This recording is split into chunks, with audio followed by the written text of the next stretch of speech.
Good morning, I'm Jeff Colvin of Fortune. Our topic is jobs for the 21st century, and that video did a pretty good job of setting it up. The world of work is in transition and it's radical. Many people blame technology for loss of jobs, for stagnating incomes. Many other people blame globalization for it. For the first time ever, there is serious debate among informed people about whether technology will create more jobs than it eliminates. The one thing we know for sure is that jobs are going to change dramatically in the coming years. They're already changing, and what that means for companies as well as employees and societies, that's our topic. We have two terrific panelists to talk with us about it. Seated next to me is Mark Hoplamazian, who is President and CEO of Hyatt Hotels. Next to him is Thompson Lee, Chairman and CEO of TCL Corporation. Mr. Lee, let's start with you. You make consumer electronics and appliances. Technology is changing your business profoundly. What will be the high-value jobs for humans as technology advances?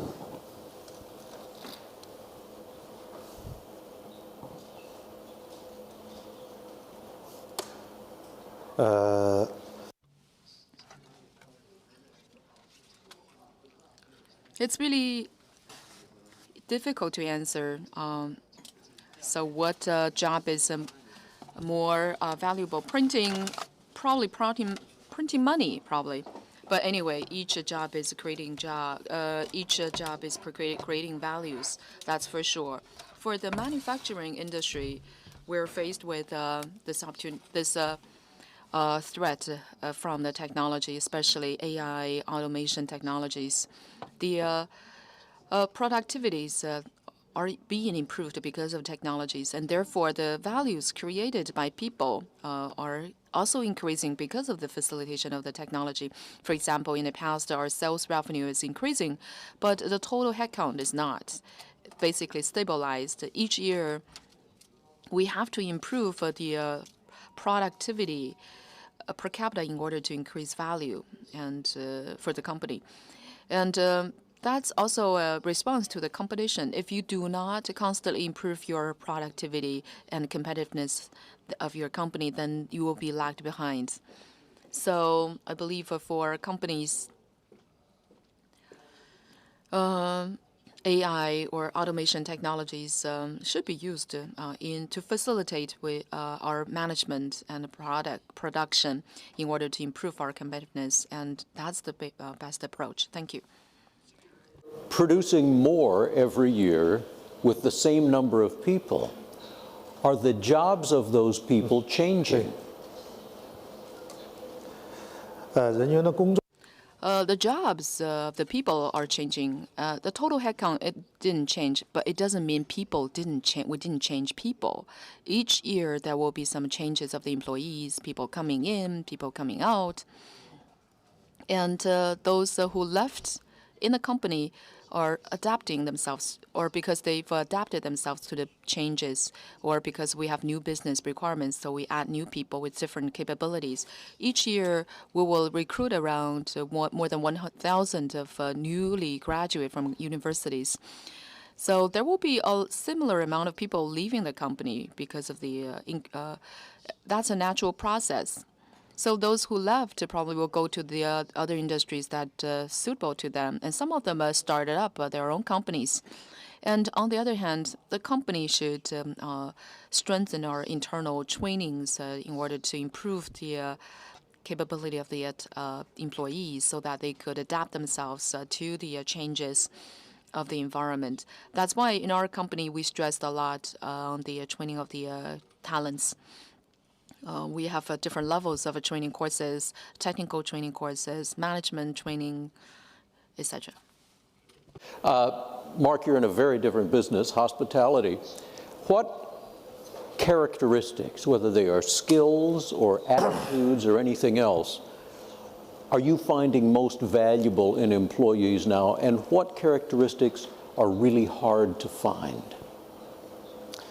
Well, I guess I would say that the number one characteristic that would define what we're looking for in new colleagues is empathy. Right.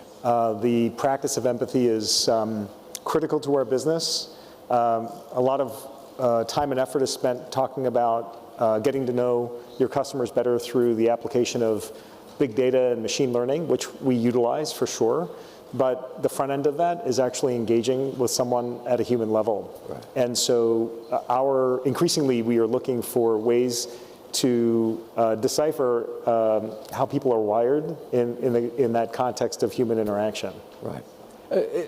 You would like to decipher that, I imagine, in part for hiring purposes, right? Especially for hiring purposes. And I think as we look at practices, right. Of course, we do utilize assessment tools, as many companies do, right. But we've done some experimentation recently. So we've had some hotel teams completely change the approach to recruitment. So one of our teams in India, for example, decided that specific skills were much less important than understanding how someone was wired in terms of their ability to engage and interact. So they held a job fair. Yeah. They took over a bar. And it was basically a day-long opportunity to engage with different candidates that came through, and actually seeing how they reacted when they walked through the door, trying to ascertain whether this was a job interview or a party that they were attending was telling in and of itself. But as a consequence of that, the diversity of backgrounds and the diversity of thinking and mindsets that we ended up with in that team yielded some remarkable results. We had some people who came out of the fashion industry, for example, that had, it turns out, a passion for, in one case, being a young woman who wanted to be a pastry chef, but she didn't have any skills. And we said, actually, you've got some key skills that we think will be extraordinary in our environment, and we'll teach you how to actually be a pastry chef. Right. So it's an opportunity to reskill someone in something that they're truly passionate about, but really making sure that that core ability to engage is there. That's very interesting because it has a lot in common with what I hear from other employers, which is more and more of them are focusing on, well, first of all, empathy. I hear that word a lot. And they figure they can teach you skills. Yep. Right? Okay. Mr. Lee, what skills or other characteristics do you look for when you're hiring employees for TCL? What are the most important characteristics?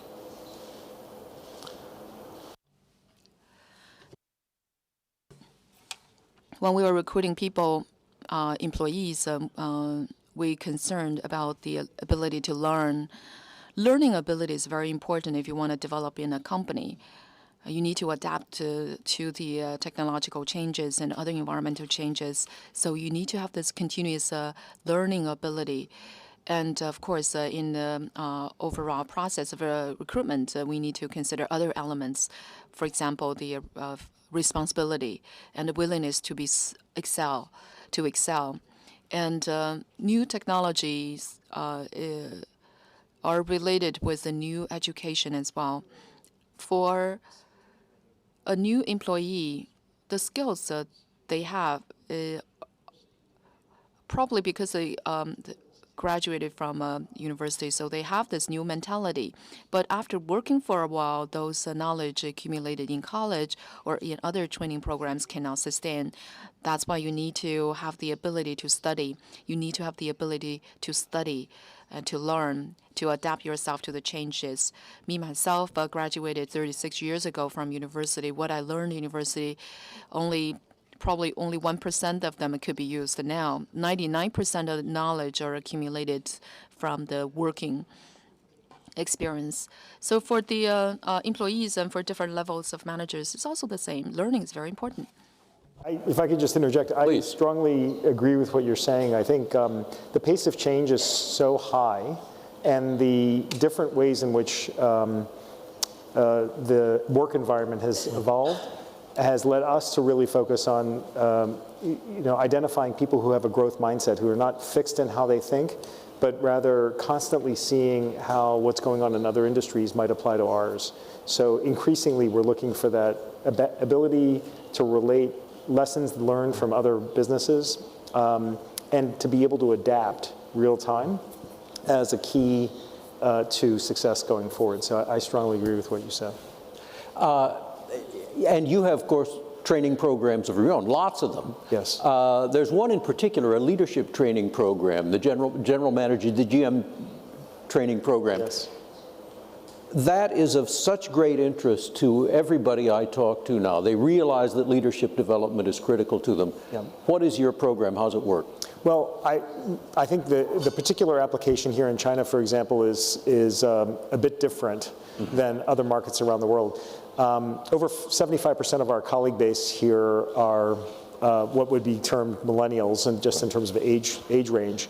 And as I think most employers sitting in this crowd can understand, there's a tremendous level of, I would describe it as aspirational energy. Right. You could call it impatience, you can call it other things, but I would say it's aspirational energy. And well, one of the things that we really recognize is that the ability to, first of all, the ability to have a strong pipeline of homegrown talent, right. Chinese talent, is critical to our success. And what we've done is actually accelerated the path to general manager. Right. And we are, you could describe it as taking risk, right. By promoting and elevating people earlier than what you would otherwise do, because they may not be fully fledged in every respect, right. But it's a calculated risk. And I think that, frankly, we've benefited from that. We've got over 50 hotels open.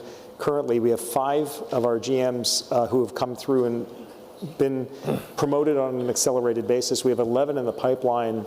I'm happy to say that over half of them are female. Right. I think it's incredibly important for us to elevate career paths for young women. Right. And this program really allows us to give young colleagues visibility to a faster path to taking on a leadership role. And it's been very productive. We also have some exchange programs where you can actually get rotated out of China or into other countries, so this is a global program. That's also very beneficial because, back to the ability to adapt, if you drop someone into a very different environment and they have to figure it out, that's a very good telltale sign of their success over time. Yeah, 这是我是完全同意刚刚 Quite agree what he said. In our company, the similar issue, we are multinationals. In the local place, we hired a lot of local people, and for our GM, we hired the local people. When we hire these people, especially for the management team, we focus about the communication skills, because their work must involve a lot of communication skills with the headquarters. So for the head, it's very important to have the communication skills. We focus on this issue very much. Spends a lot of money training your employees. Now, some people that I've spoken to say, well, why should I spend money training employees? I'll train them and then they'll leave and work for my competitors. I'm training them for my competitors, so I shouldn't do it. How do you think about it? I feel as a company, if you want to return the very excellent employee, it's necessary to give them proper training to growth. This is very important conditions for your company to retain the employee. If these people cannot feel that they have the potential to build growth in your company, they will be reluctant to stay in your company. During the process, there are some very talented people. They may choose to go to the other companies, or to change, to rotate, or even to have a new company themselves. This is quite natural. From a more broader sense of view, this is the social responsibility for the company. If all the company can do their own business and contribute a lot to the society and train a lot of talented people. This is a very good contribution to the whole society. What kind of formal education, school education, do you require employees to have before they can work for TCL?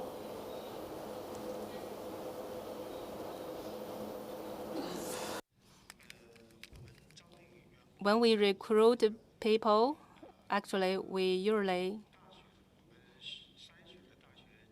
will have the sorted universities. Of course, we will choose very good educational standards universities. And at the same time, we will not focus much about their dedicated major, and we pay more attention about the comprehensive ability. And in terms of enterprise management, no matter for the skill job, the technical job, and the management job, we have the integrated requirement about the capability, competency. So a lot of jobs need a comprehensive ability. So we are not only focused their academic, educational background or some kind of scores or something. And during the communication, we also want to know about the judgment from the dedicated potential employees, and we also provide some choice for this kind of employees because they will provide a very stable foundation for this kind of company and employee. This is very good for both sides.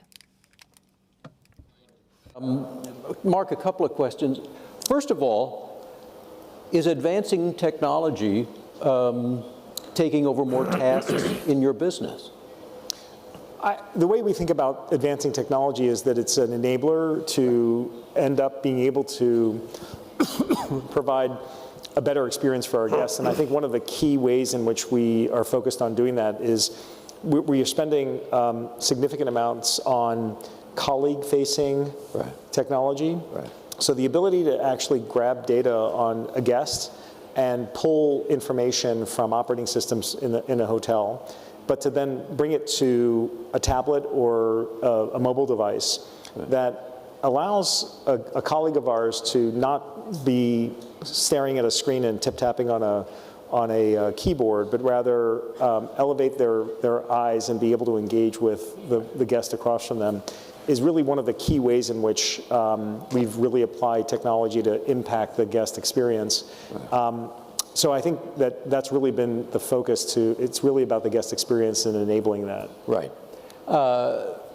And so that's interesting to me because that's not an issue of technology eliminating jobs. It presumably makes people more effective in their jobs. Correct. I would say that where we have seen the application of technology maybe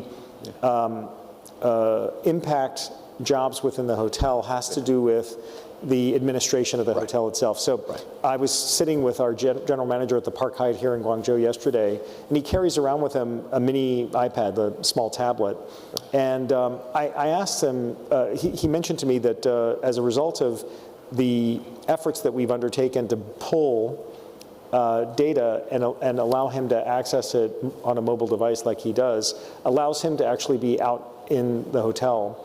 But what it also does is there's more leverage in the team, so several of the team members are actually cross-trained across a couple of functions. So this is more at the manager level where we've seen the ability to actually become more productive, that is lower employment base, primarily because of the deployment of technology. Right. And to what extent, if any, is another big trend, the gig economy, affecting your business? It's probably not necessary for everybody who's currently a full-time employee to be a full-time employee. What are you seeing? Well, I think the primary areas historically that we've experienced that is having people in remote locations or flexible hours and so forth has been in the context of call centers. Right. Service centers and reservation centers that we have around the world. And that's been a tradition that's carried on for many years now. I think, it is necessary, though, for anybody who's engaged with guests to be on property. And with respect to the application of smartphone technology, which is ubiquitous and really is the platform that we all have to pay attention to date, I've not heard of any initiatives that will allow someone to either take a shower in their phone or sleep in their phone. Right. And until that happens, I think we're going to be really focused on the leveraging of the technology to enhance the experience as opposed to being really worried about disintermediation. Right. Mr. Li, the Chinese economy is in the midst of a large-scale shift from being a manufacturing and export hub to an innovation hub. Are you going through that same transition? And how is, I assume so, how is it changing the skills and the people you want?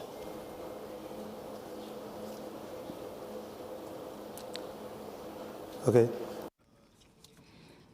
China's economy is experiencing very quick changing, and for the enterprises, we need to have this kind of adjustment. First, on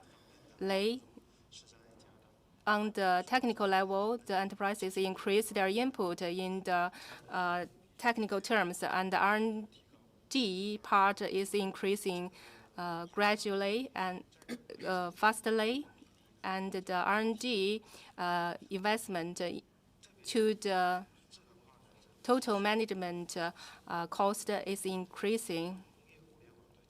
And also, we adapted the industrial IoT, plays an important role to upgrade our company. And we have the semiconductor factory. You can seldom see any employees. That means you needn't to turn on the light, and this is very good. And at the same time, the product is easy to be managed during the production. And also, we have a lot of upgrading of the technology. At the same time, our products is mainly focused on the customer use, and we now integrated of smart element into our products, and you can use the AI and the internet to do the service and to do the interaction with our customer, and this is very good and provide relevant service. 带来新的价值。 So through this form, we can bring more value to the customers and to the company. Thank you. Left, but we do have time for questions. Yes, please. Hi, Nina Easton from Fortune. You know, in the United States, the big problem population when it comes to job disruption are those who don't have college degrees. Nearly 70% of Americans don't have a college degree. They've been left behind in the knowledge economy so far, and very likely are going to be less able to adapt in this new era of innovation. So I was wondering if both of you could look beyond your own companies and in the U.S. Talk about what you think needs to happen both policy-wise and from business leaders to address that population. And in China, is that something that you all and policymakers are thinking about moving forward to help with those folks who don't necessarily have the knowledge? And it's not just skills, it's knowledge and adaptability moving forward in this knowledge economy. Thank you. 我想先讲就。 I'll talk about China first. Take our company, for example. Indeed, in the past 20 years, great changes taken place. In the early stage, our employees are basically migrant workers migrating from rural areas to urban area. Most of them are only graduated from K to 12. At the most, they have very little knowledge and the skill sets. we trained them so that they can do the assembly on the production line. But these people disappeared in our company now. How did we address that problem? First of all, you need to provide more trainings to them. We have a lot of employees. They started from a very simple production line assembler, and then they continue to work and still find their positions here at this time of the day, is because they could learn very quickly, and gradually, after several rounds of training, they become a professional technician so that they can still exist in this company. From the government perspective, the government organized different levels of trainings. We call them vocational training programs or technical training programs, so that the young graduates from graduate from primary or secondary school could go through those vocational trainings programs, and then they could find jobs.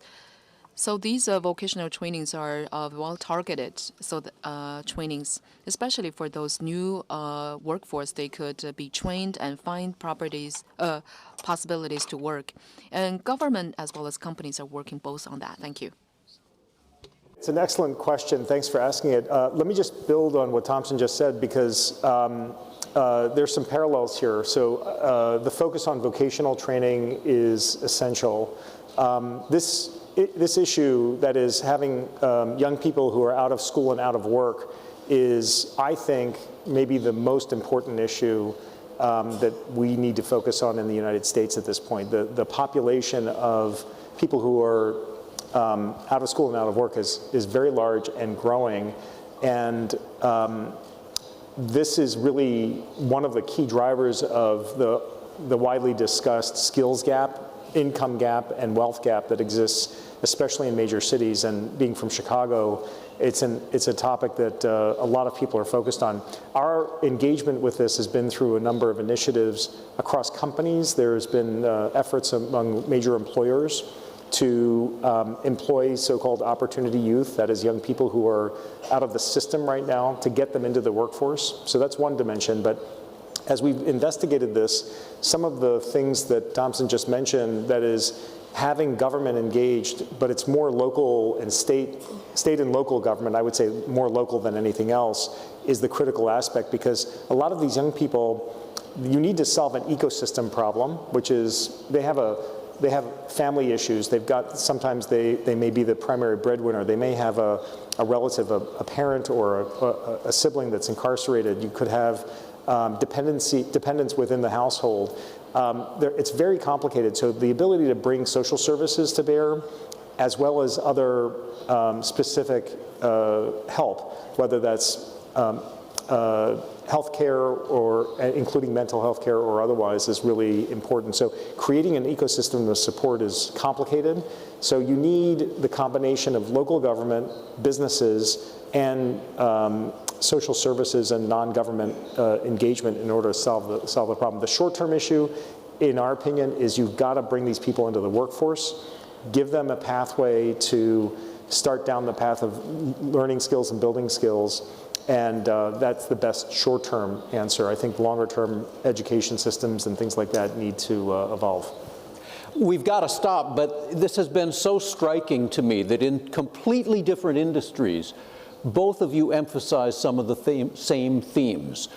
Empathy, communication skills, eagerness to learn, those are going to be the high-value characteristics, no matter how jobs change beyond that. It's a really important takeaway for us. Mark Huplemesi and Thompson Lee, thank you very, very much. Thank you. Thank you.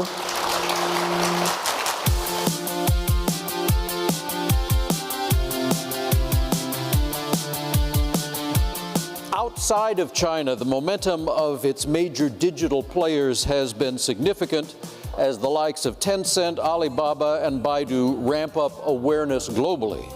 As China becomes more global, so does its influence in showing the global technology world how to build an ecosystem within the mobile phone for the new sharing economy. Let's take a look.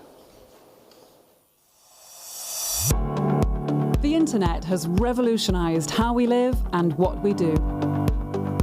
Before the internet, you might meet up with friends on the weekend, shop at your favorite store, catch a film at the movie theater, and enjoy dinner out at a restaurant. Today, you might video chat with a friend, shop for clothes online, stream the latest movie, and use a smartphone app to order food for two. This year, global online shopping will generate more than $1.9 trillion. 2.7 billion people are active on social media, and by 2021, the number of global internet users should surpass 4 billion. We're connected more than ever before, and the sharing economy is empowering us to become our own entrepreneurs. The sharing economy is estimated to grow from $14 billion in 2014 to $335 billion by 2025. Now more than ever, consumers have more choices and companies have more competition. They must adapt and innovate if they want to lure customers and survive in today's connected economy.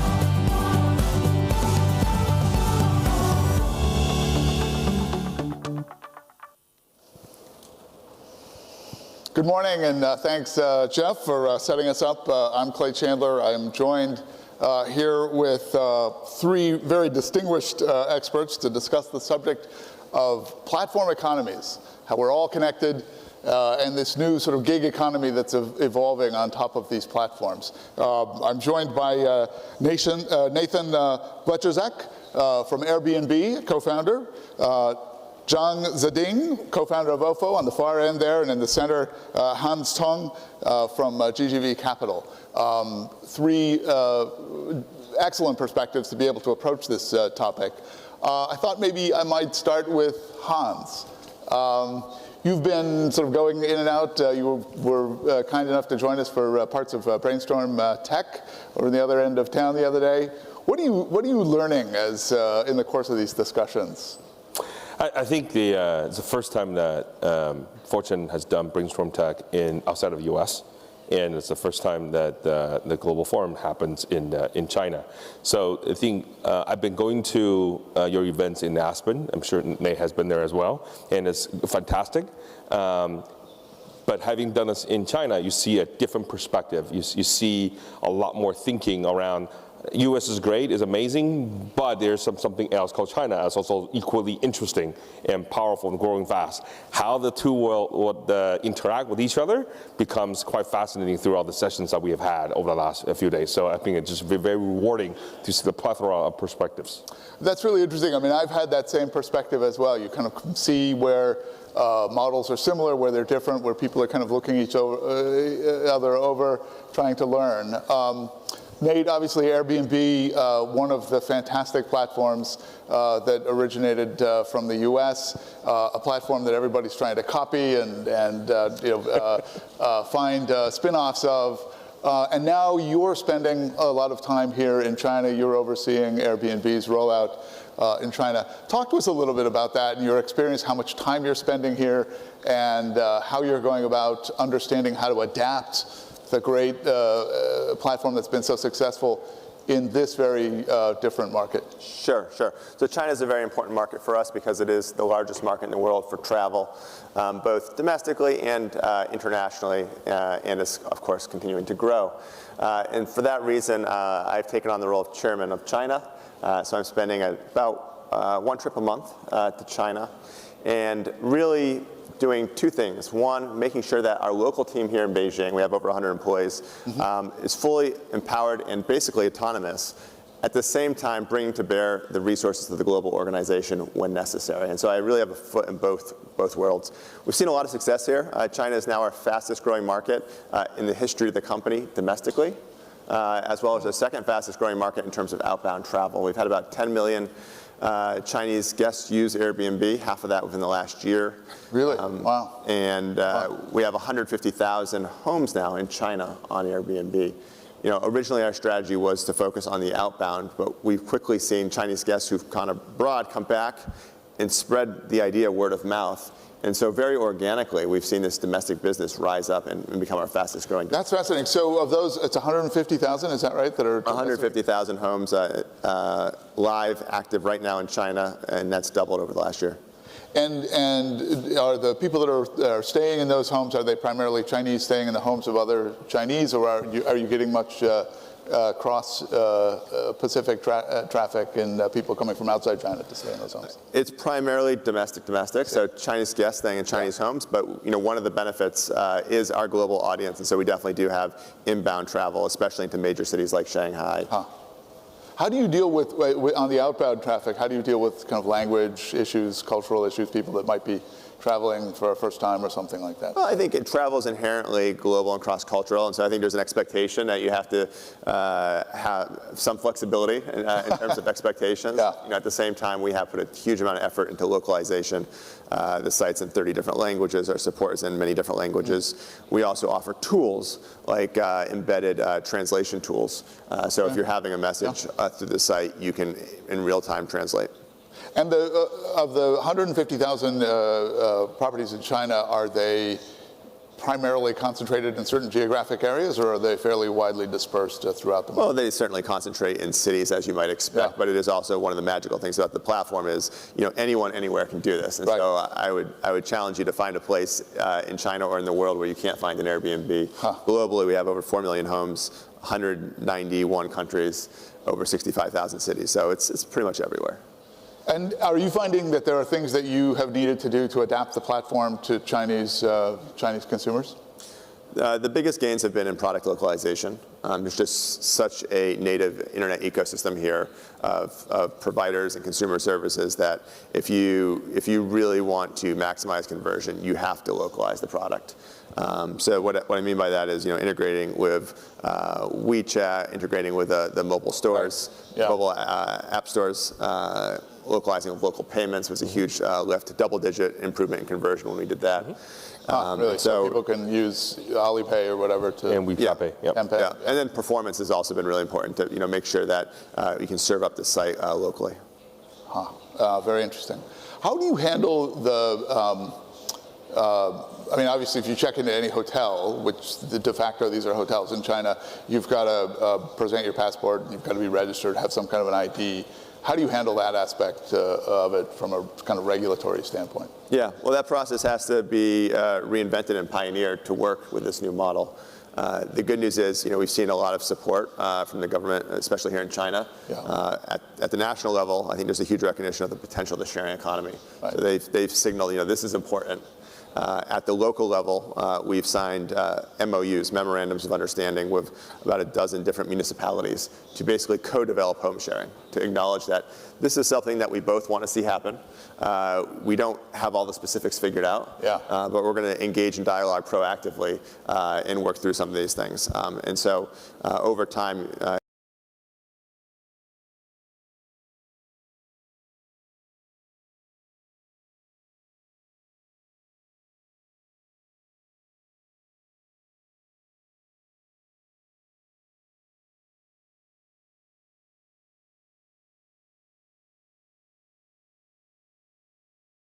benefits of a platform is, what are all the things that the platform can take care of so that individuals don't need to worry about it, whether it's payments, customer service, marketing, or GR compliance. I see. We turn to Sading. OFO, this is one of the amazing platform stories, not just in China, but anywhere.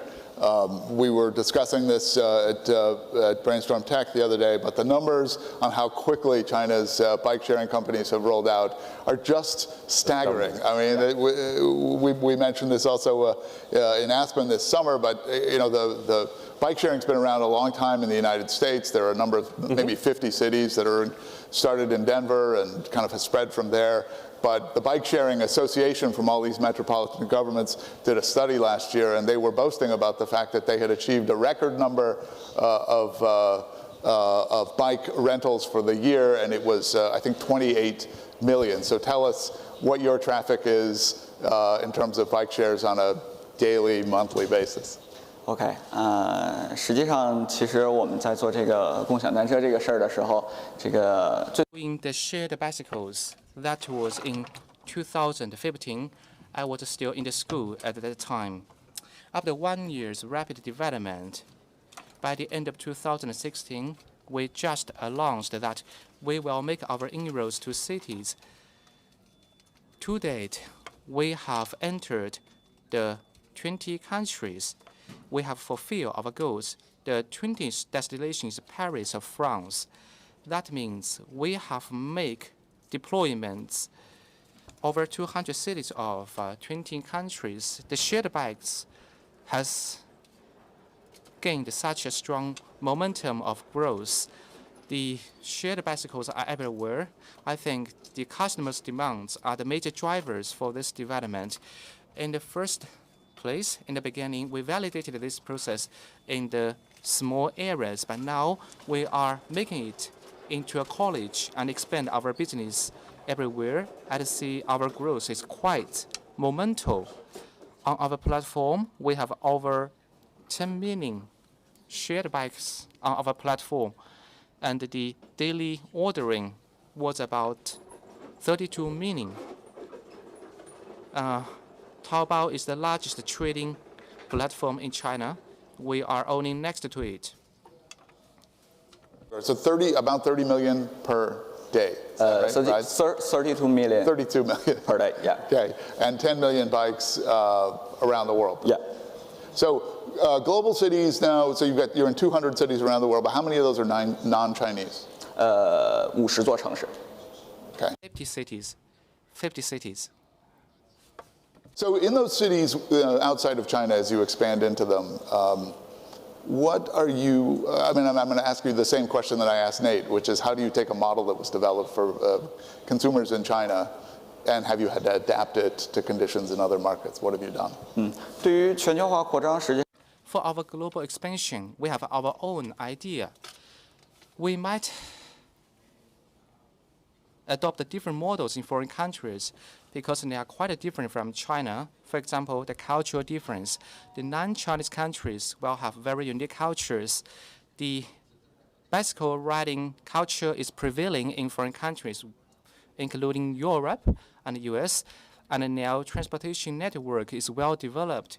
So now Operation We for shared bikes is different from China. That means we need to make some adjustments or adapt the model. What did we do? Before we enter a city, we will make a list, a checklist. Yeah, on the checklist, we will cover the information, including the demographic distribution, geo situations, or the popularity of the bicycle riding culture, what now daily travel or transportation models. On the basis of this checklist, we will keep checking which destination or which city is a better target for us. Besides, we need to communicate with the local government. For example, before we went to a city in Italy, we knew that we have making some operations in Milano of Italy. The frequency of bicycle sharing in Milano is nearly on par with the first-tier cities in China, Beijing, Shanghai, Guangzhou, and Shenzhen, which really surprised us. But it doesn't mean that we are making deployments or put our bicycles blindfoldedly. We want to establish good bonds with the local government, for example, to sign the MOE and to fulfill the regulatory requirements of the local government. The amazing photos of bikes that are kind of piled up in places around the cities that, you know, either riders just kind of use them and toss them. I mean, one of the difficulties with the bike sharing, of course, as you know, is that often you get people that want to ride the bikes to one place, but they don't want to ride them back. For example, if it's a hilly terrain, they're happy to ride it downhill, but they don't want to, especially in the summer, ride it back uphill again. And my sense is that in China, the authorities have been a little more tolerant of bikes piling up on city streets and not being dispersed in a kind of efficient way than authorities in municipal areas in the United States might be. And particularly in the US, the bike sharing model is often a partnering model with the municipal government. So in a sense, you've got to get regulatory approval from the partner of your competitor in that local area. How do you handle that problem? 实际上是这样，就是我觉得我们 In actual fact, we consider us as a startup. We need to address the problems. When we encounter problems, we shouldn't be fear of the problems. In the beginning, There might be the piling of the shared bicycles, or the bicycles will be vandalized or damaged by some people intentionally. We have several ways to deal with it. Number one, we need to research on the users' demands and the user behaviors. Why do they damage our shared bicycles? Does that mean that we do not have enough bicycles, or just want to make some intentional damages? Our personal thinking that if the demand is not big enough, how can we meet the users' demands scientifically and reasonably? If they want to make some damages intentionally, we have a credit system. When the users are making use of bicycles, their behaviors will be recorded. On the basis of your using experience or user record, we will score and rate so that we can regulate the behaviors. If you damage our bicycles intentionally, that means in the future you are not entitled to make use of our shared bicycles. In actual fact, in the foreign countries competition, we needed to communicate with local partners or competitors. We know that in the US, they are home to a lot of US-based shared biking companies. We might compete against them. But for OFO, we want to find our own operational approach and to locate the user's demands more accurately. One of the companies that you're invested in, Linebike, which is sort of in this space. Linebike is an amazing story. It is a bunch of, what, 3 co-founders? Is that right? Maybe 2 co-founders. 2 co-founders. They're both originally born in China. Yes. They went to school in the Bay Area. That's right. They worked for Tencent. Western companies, they worked for Chinese companies, and then realized that what OFO and Mobike and the 30 other companies that are in this space in China were doing was actually a really great idea. Came to you, raised a bunch of money, some other people, and off to the races. I guess Andreessen Horowitz is a big backer of them, is that right? So why would we, who should we bet on to succeed in the US market? I mean, it's just interesting to me. We've got these sort of, we have the kind of homegrown Chinese competitors versus the local Chinese competitors, but they're both the dominant players in the space, it looks like. The short answer is that different category will predispose selection of different kind of winners. So taking Airbnb as an example, we're investing in Airbnb. We're also investing in Tujia in China. And we look at them actually, even though it's a similar model, but very different customer segmentation, and the community feel of those 2 companies with the users are also quite different. So because travel is a global sector, we think that Airbnb will do very well, and in China, Tujia can take a certain segment of the population and do very well as well. So they could be orthogonal to each other, even though they're in the same space. So we think there could be multiple winners in that area. On this end, we're an investor in number 3 player, Hello Bike. That's now backed by Alibaba and Financial. As you know, Tencent backed Mobike, and Didi backed OFO. So yeah, these have 3 players in China, all going after different parts of China and competing and overlapping and stuff. And at the same time, like you pointed out, we're also investing in Linebike, because in the US, like you pointed out, there's more regulation. In China, because transportation is such a big problem, that you need ride sharing and bike sharing, both of them, in the short term to alleviate the traffic congestion issue. So the government will be more tolerant of innovation in that category. In the US, you don't have as much of a problem. So the municipalities want everything being more in order.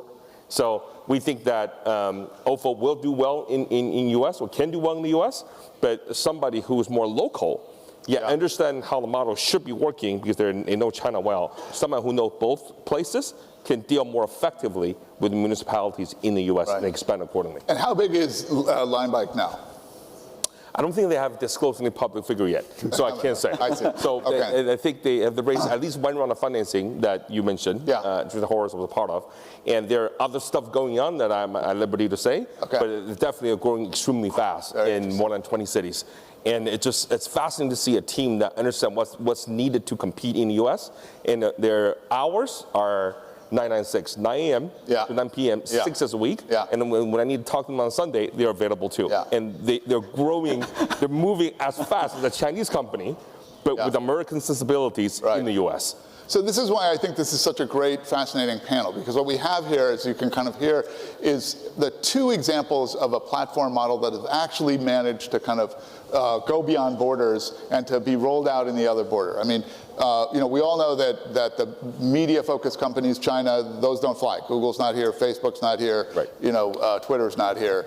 But here's Airbnb that's got the best shot of any Chinese internet company of really making it probably in China. And then we know that similarly in the United States, there are CFIUS problems with lots of other kind of Chinese investments and rollouts of businesses in China. I mean, just the other day, DJI got into some snit with the US government about were they spying via consumer drones on American properties. So there's that kind of resistance. But if any model has a chance of succeeding as a Chinese kind of model that rolls out to the US, it's bike sharing. So these are the kind of two classic examples of platforms that can really go global in other markets. I want to open it up to your questions. I'll just have one quick question for Nate and before we do that, and because I know that there should be some good queries from the audience. Hans mentioned Tuja. Tuja also big investors there are Ctrip and then Asia All-Stars, was Richard G's investment fund. I sat down with Richard for about an hour the other day, and he sort of explained to me this theory of why he thought that Tuja was going to be more successful in China, which I'm sure you've heard this, but I'm interested to get your response to it. His argument was that the B2C play was not going to be as successful in China, that the real way to go and that what Tuja is trying to do is to work with developers, that there's all this empty property that people hold for investment purpose in China, but that they don't really utilize, it's lying empty, and that the way to work with developers was to take that property and attach a bunch of services to it, to have a cleaning service, to have a kind of on-site concierge, to then book it, attach travel services to it. So that, and then he is even saying that they were looking at things like working with local governments to say, hey, we're going to take we'll take tourists from Yunnan province and we'll bring them to Guangdong, and we'll take tourists from Guangdong and we'll take them to Yunnan, and we'll be the broker in the middle of those kind of exchanges of package tours. That sounds like a pretty credible approach to the Chinese market. Why would you think that your approach would be more successful than the Tuja style of working with developers and government as opposed to the sort of retail consumer? Sure. Well, I think that's definitely one of a couple different ways to contrast the companies. I think we are famous for kind of pioneering the C2C model of home sharing, and that has led to our success globally. If it had been any other way, we would not be in 191 different countries, 65,000 different cities. So I think one of the great advantages of C2C is how quickly it can scale, and also how differentiated the experiences are. I think the challenge with kind of a more central management structure is both how heavy it is in terms of operational cost and complexity as it gets bigger, as well as the standardization that comes with it. Now, I think standardization, there's a good side and a bad side. The good side is the consistency. The bad side is it ends up being kind of all the same, less differentiated, and therefore less personalization as possible. I think one of the magical things about Airbnb is, literally anything you can imagine you can find on Airbnb. You want a big house, we have that. You want a small apartment with a great view, we have that. You want a cave, we have that. I mean, it just, you can't get that level of differentiation in a model that is where you're buying out 10 apartments in the same building all at once. So I think it's important to play to your strengths, and I think we've even in the China market where you might argue there needs to be more handholding, we say we're going to stick to the C2C model. But if people need help with cleaning and things like that, there's other ways to get those services. We don't have to provide it for you. We can maybe create a marketplace or connect you with trusted service providers. It's interesting. I might two cents to this. Sure. A lot of us have heard of the phrase sea turtles. Yes. Chinese that went to the U.S., got educated, worked in the U.S., come back, sea turtles. Now there's a trend of city turtles, people who live in big cities. It's getting super crime.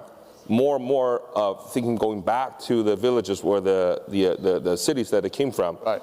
And start bed and breakfast services to make it easier for people who want to get away from the big city on weekends to enjoy themselves and have a variety of experiences. Right. And that trend is what Airbnb is capturing in the domestic Chinese for Chinese market. And those are not the people that will work with developer. They're not going to work with the government. They're doing stuff on their own and providing a variety of experiences for other people like themselves who want to get away from the city. You mentioned the importance of kind of differentiating and sort of customizing the site to what individuals want. But yet, if I remember your comments the other day at Brainstorm Tech, you said that you also thought it was important that there was a kind of a one Airbnb kind of standardized experience that people recognize the brand as being relatively universal and coherent. How do you reconcile those two things? Yeah, I mean, I think they're in conflict with each other. I think our challenge is when you do a search and in let's say Shanghai, and you see 17,000 properties are available. Right. How do we merchandise that in a way that you can easily navigate it and find what meets your expectations while still supporting so many other things that might be outside of what you're looking for? Yes, we got a question here. Can you stand up and tell us your name? Thanks, Clay. My name is Dr. Lu, Ware Group China President. I want to follow your question on the piling back thing, if you allow, to deepen our thinking about how to make the shared economy platform workable for us. When Siding responded that question, he explained understanding end users' need is the way going forward. But I don't think that's the complete answer, because that's only a matter of the issue. I think from my observation, there's a missing point, that is lack of social engagement. Sorry, lack of social engagement. Yeah. And it reflects how those entrepreneurs, when they fast move ahead, consider at the same time an overall engagement strategy to make that innovation really work. Yeah. And engage with authorities, regulators, alternative transport means, and consumer as well. So I would like to ask further that question: do you have an overall engagement strategy, particularly from social responsibility point of view? That's a great question, and especially in the context of Han's observation about China having this 996 always go, go, go culture. It's sometimes hard to roll out a social engagement strategy when you're just trying to get your bikes on the corner, right, and beat the competitors. Siding, do you have an answer to that? 这个是一个非常有趣的问题啊。It's a very interesting question. And speaking of the bike sharing industry, it developed really quickly, first of all. And secondly, for the cities, especially in China, the urban planning and design cannot be catching up in a short time period to adapt themselves to the bike sharing industry. And there might be some issues, and those are within our expectation, but we need to find a solution. From a company itself, we need to balance the distribution of the bicycles.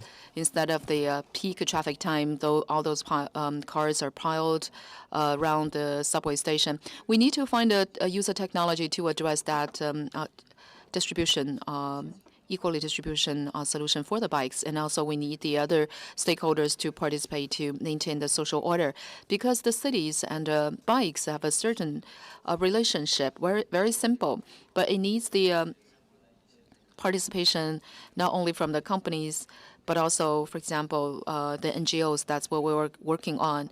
We work with those civil societies and NGOs to do some market education.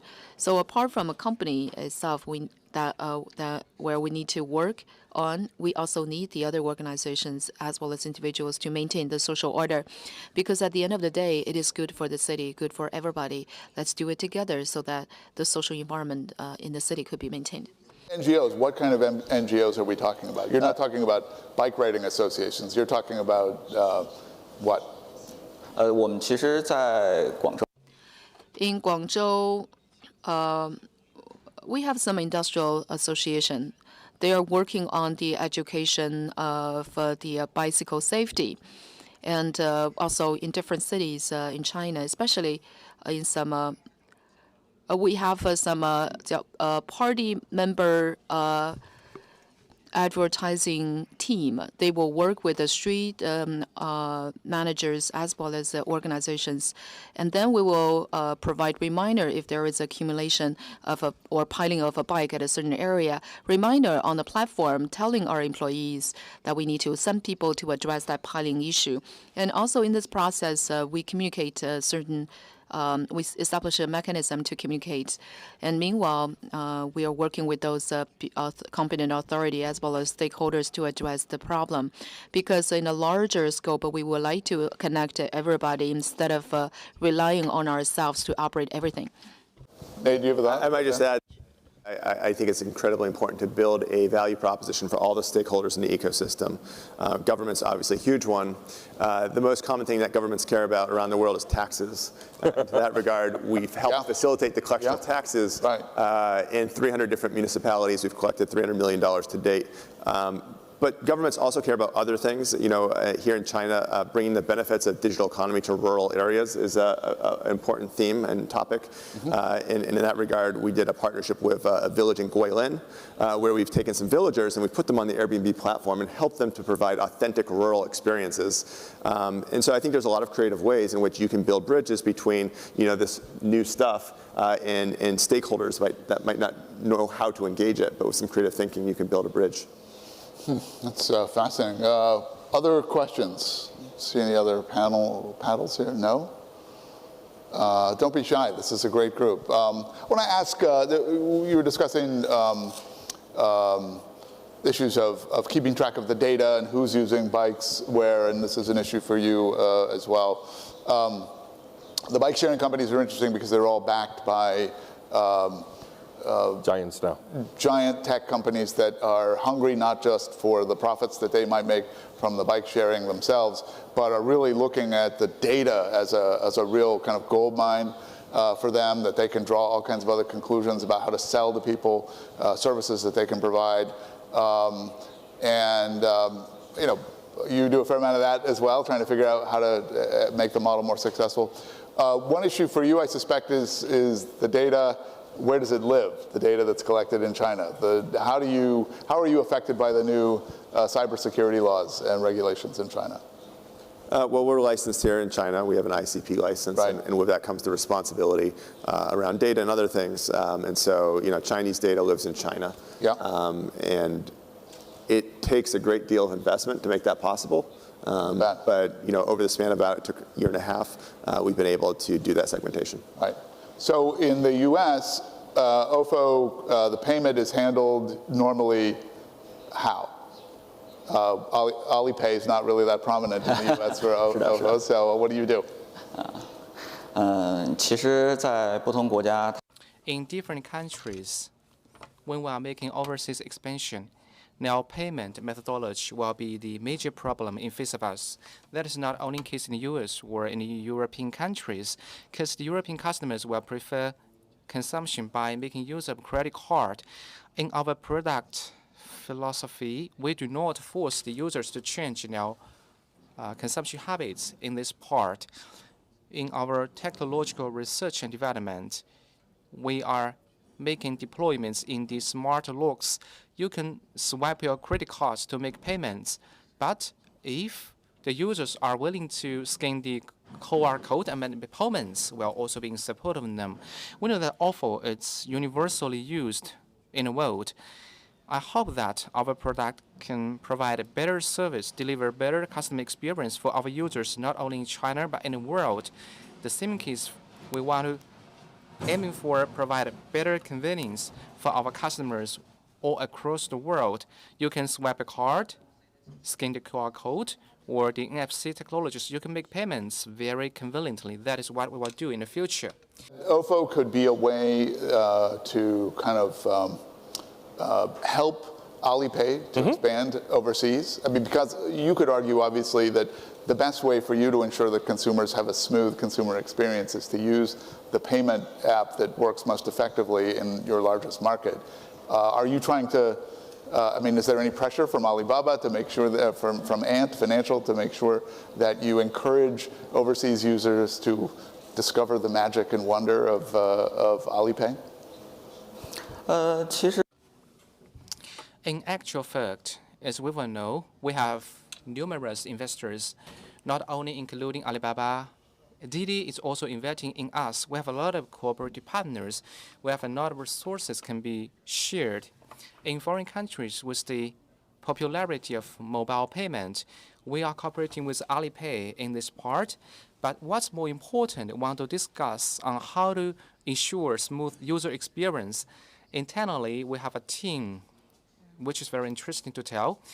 Our team has been working in joint efforts with the QR code scanning team of Alipay. You may think the QR coding scanning is very simple, but we have a team of over 10 employees working on improving the experience.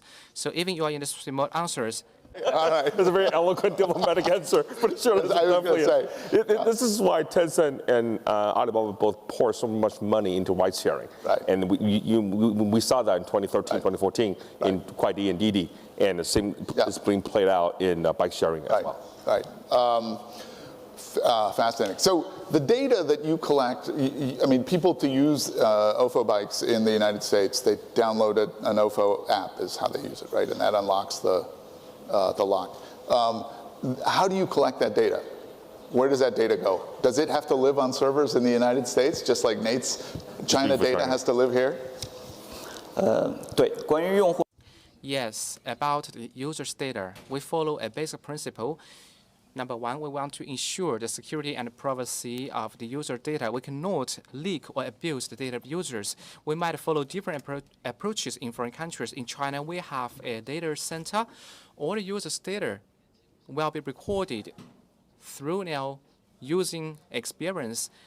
We are primarily making use of this data to analyze now behaviors which can facilitate our operational service. Besides, we can provide some consultancy or advisory service for the local planning authorities.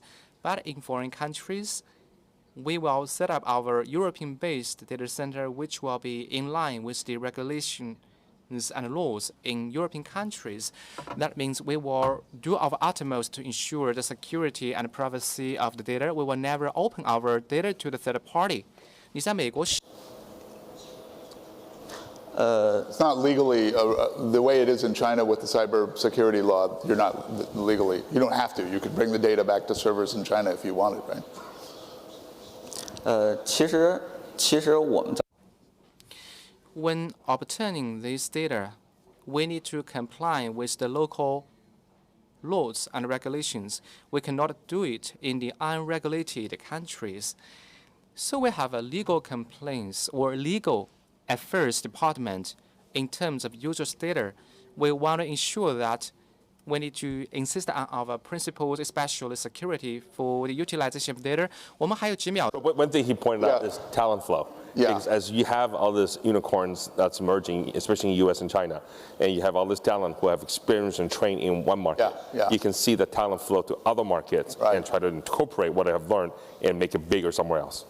Is it likely we could see a line bike OFO tie-up of some sort? They were rumored that they were discussed earlier. I think there's always room for imagination, whether it's with OFO or Mobike or Hello Bike. But I think line bike also have a great opportunity to stay independent and go after US and even parts of Europe. So I think it's going to be very fun to see how involved. Watch this space. Gentlemen, thank you. Great panel. Thank you. Thank them very much. Terrific. Thanks, Hans.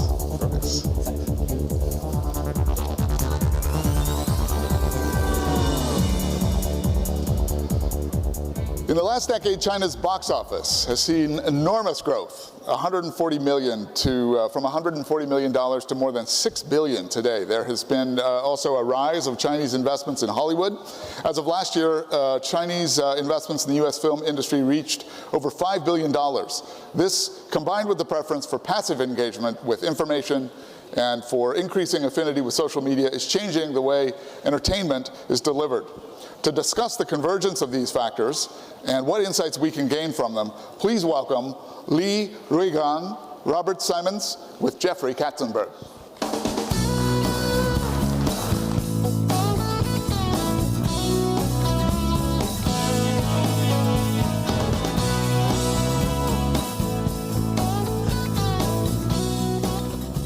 Good morning. From film enthusiasts to gamers and theme park attendees, Chinese consumers represent a huge fan base and even bigger disposable income. And so we're going to spend a half hour here talking with two of the leaders in media and entertainment today, both here in China and in the West, and talk about what the future of entertainment looks like in China. I have a great interest in this for many reasons. One, I was partners with Li Ruigan in starting a company called Oriental DreamWorks. I had the great pleasure of literally coming here once a month for 7 years. I'll say that again, once a month for 7 years. And just found it one of the most amazing and rewarding parts of my work at DreamWorks. And I've seen firsthand the growing importance and opportunity here in China. And so with that, I'm not sure that Li Ruigan actually needs an introduction. He is known as the Rupert Murdoch of China. Not sure what that means, but I've read it somewhere, so I'll repeat it again just so we can keep the mythology going. Ruigan has the founder and chairman of CMC, which is China's first fund dedicated to media and entertainment investments in China and abroad.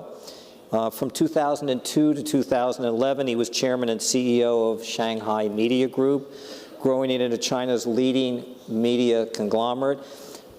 Interestingly, at 33 years old, which is when he began that company, he was the youngest media entrepreneur in China. 9 years later, when he left, he was still the youngest. So, as I say, I'm proud to say that I had the privilege of being partners with Ruigan in building the first state-of-the-art animation studio here in China. Bob Simons is the founder, chairman, and CEO of STX Entertainment. Created in 2014, it includes among its investors such major Chinese companies as Hony Capital, Tencent, and PCCW, making it the only entertainment company of its kind with significant Chinese ownership. In just a very short time, STX has become an important full-service studio with production and worldwide distribution of films, television, digital, and virtual reality media. Before STX, which is where I first met Bob, he was one of the most successful producers in Hollywood, and with his expertise was comedy, and I think his movies at the time had grossed something like $6 billion, which is why he's looking so healthy.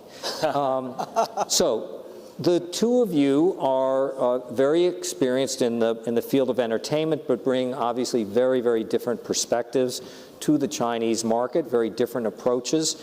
So let me ask actually both of you, start with sort of the same question, which is what is unique and distinct about the Chinese audience at this particular moment in time? So Ruigan, want to go? Yes, thank you, Jeffrey.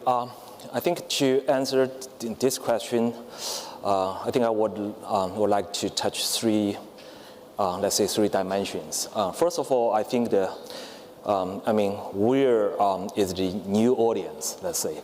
So I think right now in China, the trend of the urbanization, and also the trend of the huge, the high penetration of internet and mobile, really create a lot of opportunities, the new audience.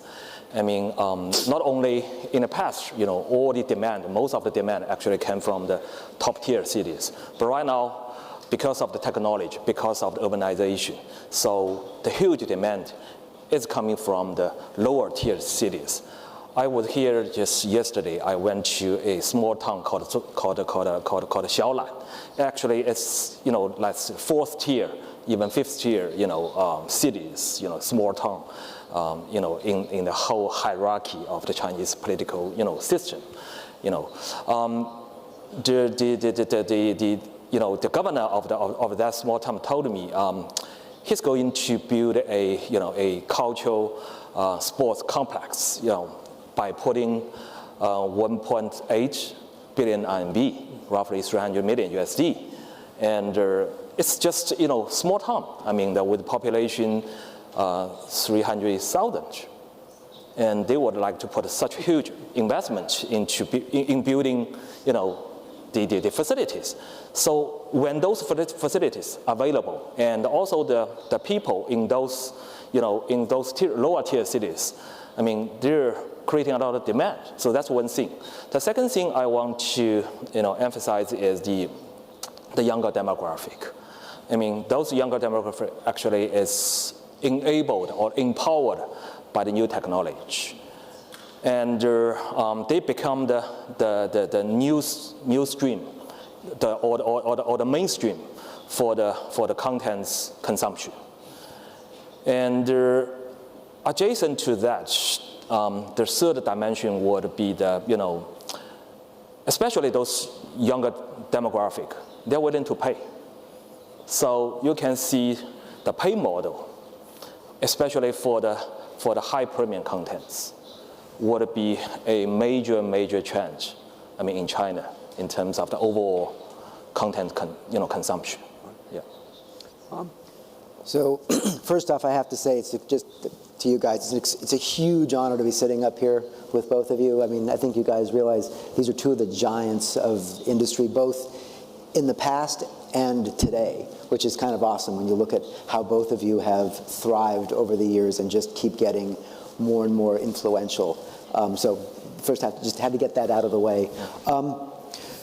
I guess there are a few things that have shocked me in terms of the market, and it's beyond just scale. Everyone talks about how big the market is, but what I find really fascinating is how quickly it changes. It's the fastest changing audience base anywhere in the world. And one of the things that's amazing about the Chinese consumer is that they learn, they adapt, and then they move on with a pace that I can't think of another culture that's doing. And that creates a really interesting opportunity for content creators because you're constantly trying to keep up with where the audience is. And back in America, as we were just kind of like making movies and TV shows, you kind of knew what the audience was, and you're playing to the audience, and it was very, very slow. And you could make a lot of money if you figured out how to hit that beat over and over again. Finding in China, that's a very, very different changing landscape, and that's a really cool and exciting opportunity. Another thing is that it feels like as China, as the standard of living continues to increase, we're going to clearly get a much larger insistence on access to even better entertainment and more entertainment, which again, I think from my standpoint is a really cool thing. I mean, it's really big right now, and it's going to continue to grow. But for me, the most interesting part of this is how the Chinese have been able to adopt new technology in a way that is completely not very American. So when I look at the advances that are being made in online ticketing or in virtual reality and being in location-based in theaters, these are two things where in America we can sit back and say, yeah, that's where we're going to go. But the consumer has been so trained in a certain way that it's a little slower. Here, it's just amazingly fast. And I look at some of the stuff that's going on with online, and it's incredible, particularly when. So good. Yeah. So let me just for a moment, let's kind of steer right at let's just talk about the movie business itself, because in a very, very short period of time, just a couple of years, there has been this very fast evolution of the movie market here in China. So one, extraordinary scale. In another year or two, China will be the largest movie market in the world. When we started together years ago, I think there was this ambition to bring Western storytelling to China. That was the Holy Grail.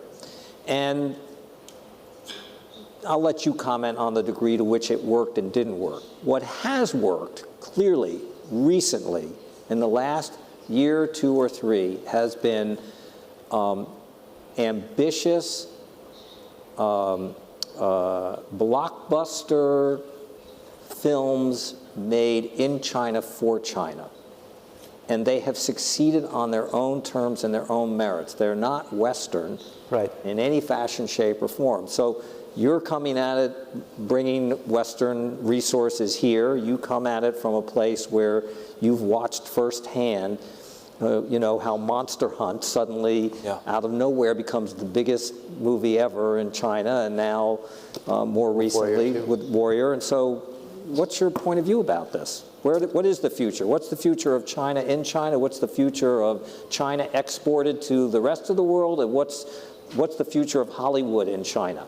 Simple questions. Answer those in 2 minutes. So Jeffrey, you know, you and I talked a lot about, you know, the, let's say, the Western style or Hollywood, typically Hollywood style of storytelling in the past when we started our business together. I think that's very, you know, very popular, hot conversation, you know, going forward.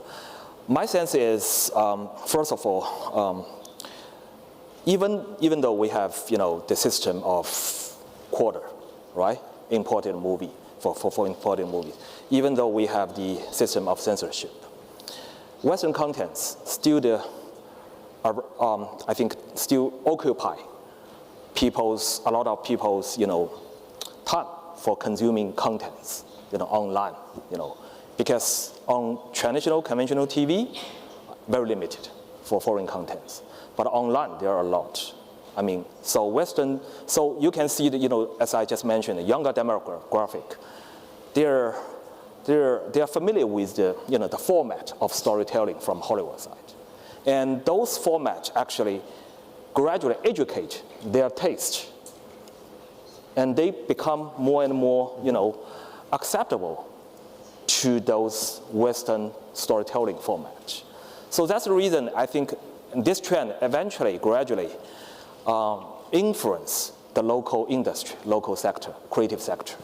So you can see that right now, even the local movies with a high box office, they try to learn from, and they try to, change the model, the format, tailored to the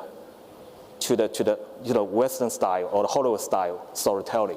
So the movies you just mentioned, this Monster Hunter, and also the recent the War Warriors. Actually, if you look at those movies, if you watch the movies, you can feel it's the story is China's story, right? Basically, with a lot of China, background and elements. However, the pace, the rhythm, and the mechanism of, presenting the story, it's Hollywood. It's Hollywood. So that's the reason I think going forward, two sides will work together more closely than before. And that's the reason recently in Shanghai, we are working with, your friend, Dr. Jiang, his school, Shanghai Tech. Shanghai Tech is working with USC Film School to create a program, inviting the writers, the directors and the faculties from USC Film School to teach in Shanghai. So we have the mass class, working with the local talents, So I think that's that's one thing, one aspect. The other aspect I just want to discuss is about the, you just mentioned if China is going to replace, the exportation of the contents, I think it's still a long way to go, because it's not about one hit, not about one movie creating huge box office. One hit doesn't means too much. The system, I think, is the major thing we have to consider. Hollywood is a system. Everything is about an industry, a systematic way of creating contents in a long way. So it's about education, about talent management, the system of talent management, about the whole system of the creative production, and even financing. So it's an industrial. So China right now, I think, to be honest, is still behind because of the system. It's an industrialized system for creating premium contents in a sustainable way. So that's my comments. Bob? Thank you for saying that. I mean, what's interesting is that I agree with everything you just said, but it does feel very much like we're at an inflection point where, I mean, I think you all know this. I mean, traditionally, America has exported sort of two things. We've exported military and we've exported culture. And that's about to change. And part of the reason that we were able to export culture was because we were, at the time, the one country in the movie business, we were the one country that had a big enough and vibrant enough domestic audience that we were able to build out the infrastructure that Regang is talking about to not just satisfy our domestic audience, but then start projecting it into the outside world. For the first time in history, because remember this, the Italians, the French, the Germans, they'd make great movies, but they didn't have the infrastructure and the business to project out. For the first time ever, globally, that is changing, where you now have in China an audience, a domestic audience, which is you know, Mermaids doing $500 million, Wolf Warrior 2 did, I think, $850 million US. These are giant numbers. And you've reached this inflection point where, for the last few years, there may have been some talk, but the local Chinese producers were much more interested in making movies for China and the Chinese audience, because there was so much there, that you now feel very much that there's an eagerness to start making movies on a global basis, in earnest. Now, what's interesting about something like Wolf Warrior 2, which is a Chinese film with, as you guys were saying, some Western elements, the irony is that a lot of the action in that film is very Western. It's very much like Avengers or like Captain America. Ironically, the Russo brothers, who directed Captain America, actually did those sequences. They were uncredited, but they were actually there doing a lot of the work. And the result was amazing. But what it does feel like is that there isn't, I say that as a caveat because I don't actually think the Americans have anything to teach the Chinese. The truth is, when you have this big an audience that is so successful here, I think where this will end up is Americans saying, this is what we've learned about the rest of the world. What can you teach us about China? And in China, they come together. So I do think it to be so when you set out to make a movie today, how much are you thinking about the China market first, particularly given your investors and your interest here in China?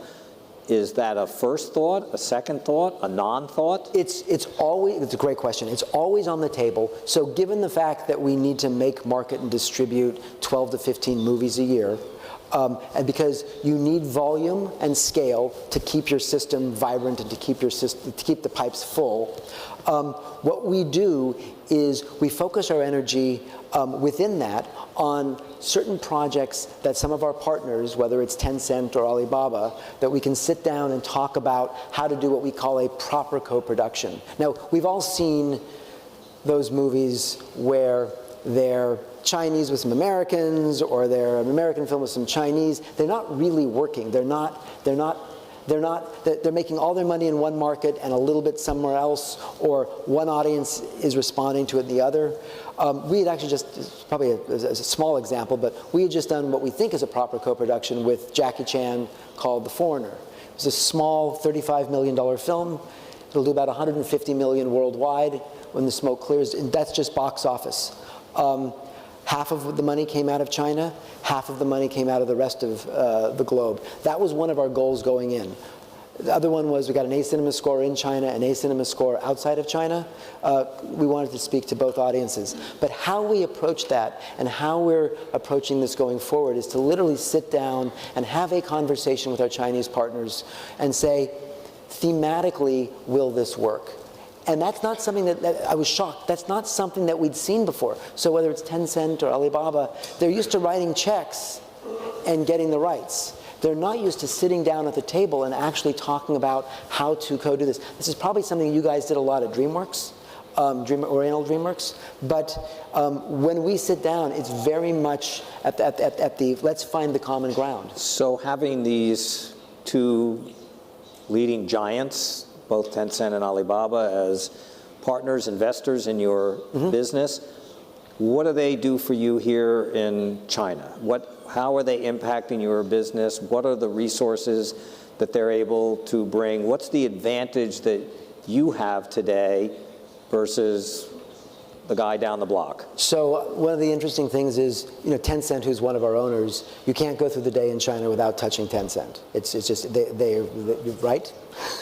And what we find when we deal with them is they give us a point of view creatively on what they think will work.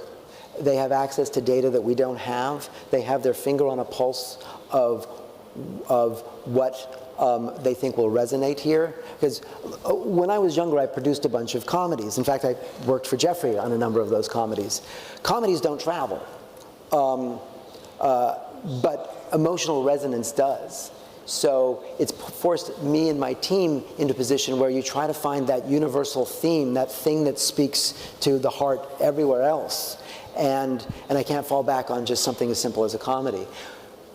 Our partners in China creatively help us find that theme and those values that resonate across all cultures. It's much more than just, hey, cast this person or cast that person. And once you've made that movie and you go to release a movie here in China, what's the leverage? What's the resources that that you get from these companies and the power of their platforms? It's amazing. I mean, look, we were the beneficiaries of just referring to it again, just because it's recent, the Foreigner, the Jackie Chan movie. We were released during Golden Week. Now, it's a co-production, but we had Chinese partners, and we were placed in a super, super profitable release window that the government and the powers that be were able to sort of carve out a nice runway so you could just chug along. This is something that we don't have the benefit of in America. I mean, when we release 12 to 15 movies, when Jeffrey was running Disney, you were releasing 25 movies a year.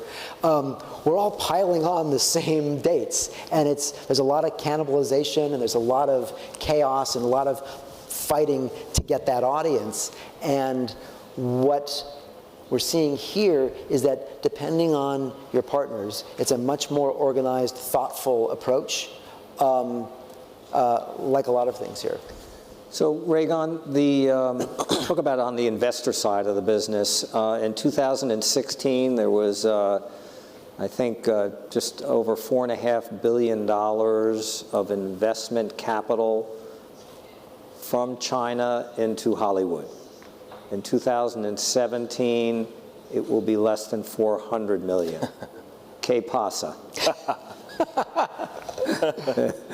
Yeah. What's going on? I mean, maybe 2 points around this topic. First of all, I think government is sensitive, and they're sending a lot of warnings to the entertainment sector to do overseas investments. And some of the company actually who are very ambitious in this area, they had very high leverage in the domestic market. So government is concerned about, that would, to some extent jeopardize the local banking system. So that's, I think, the original thought from the government perspective. On the other side, I think China investors, especially, need to be more sophisticated. I mean, to some extent, from the Western, world, you guys look at China, there are a lot of dumb money, right? To some extent. Not me, I never use that word. I mean, but it's a fact, you know, to some extent. Well, listen, every part of the world has dumb money. There's nothing unique about China in that. There's some there's some incredibly smart, brilliant. Sure, definitely. Smart as money as you can get in China, but you know, there are people that maybe are not sophisticated and don't understand it, but that happened. Money came out of, you know, Germany and Italy and the UK and India, and like the list is endless. There's nothing unique about it. So I think, you know, slowing down the pace of the investment, and let, you know, all those investors getting mature might take some time. And I think there will be some lessons from all those investments. So do you think investment will pick back up, that they'll be smarter, more sophisticated? Yeah, I'm sure. Learning, and they'll, you know. I think the learning curve should be, you know, already there, right? So some people take lessons, some people will continue to proceed. And I see the momentum is still there. You know, the basic, I think the logic, or also, as also my belief is, going forward, I think you can see the trend. I mean, globally, US, North America, still the major, you know, market for the content consumption, right? So China is coming up. And my belief is China and the US, or the North America and China, will be two engines to drive the whole, you know, whole media entertainment globally.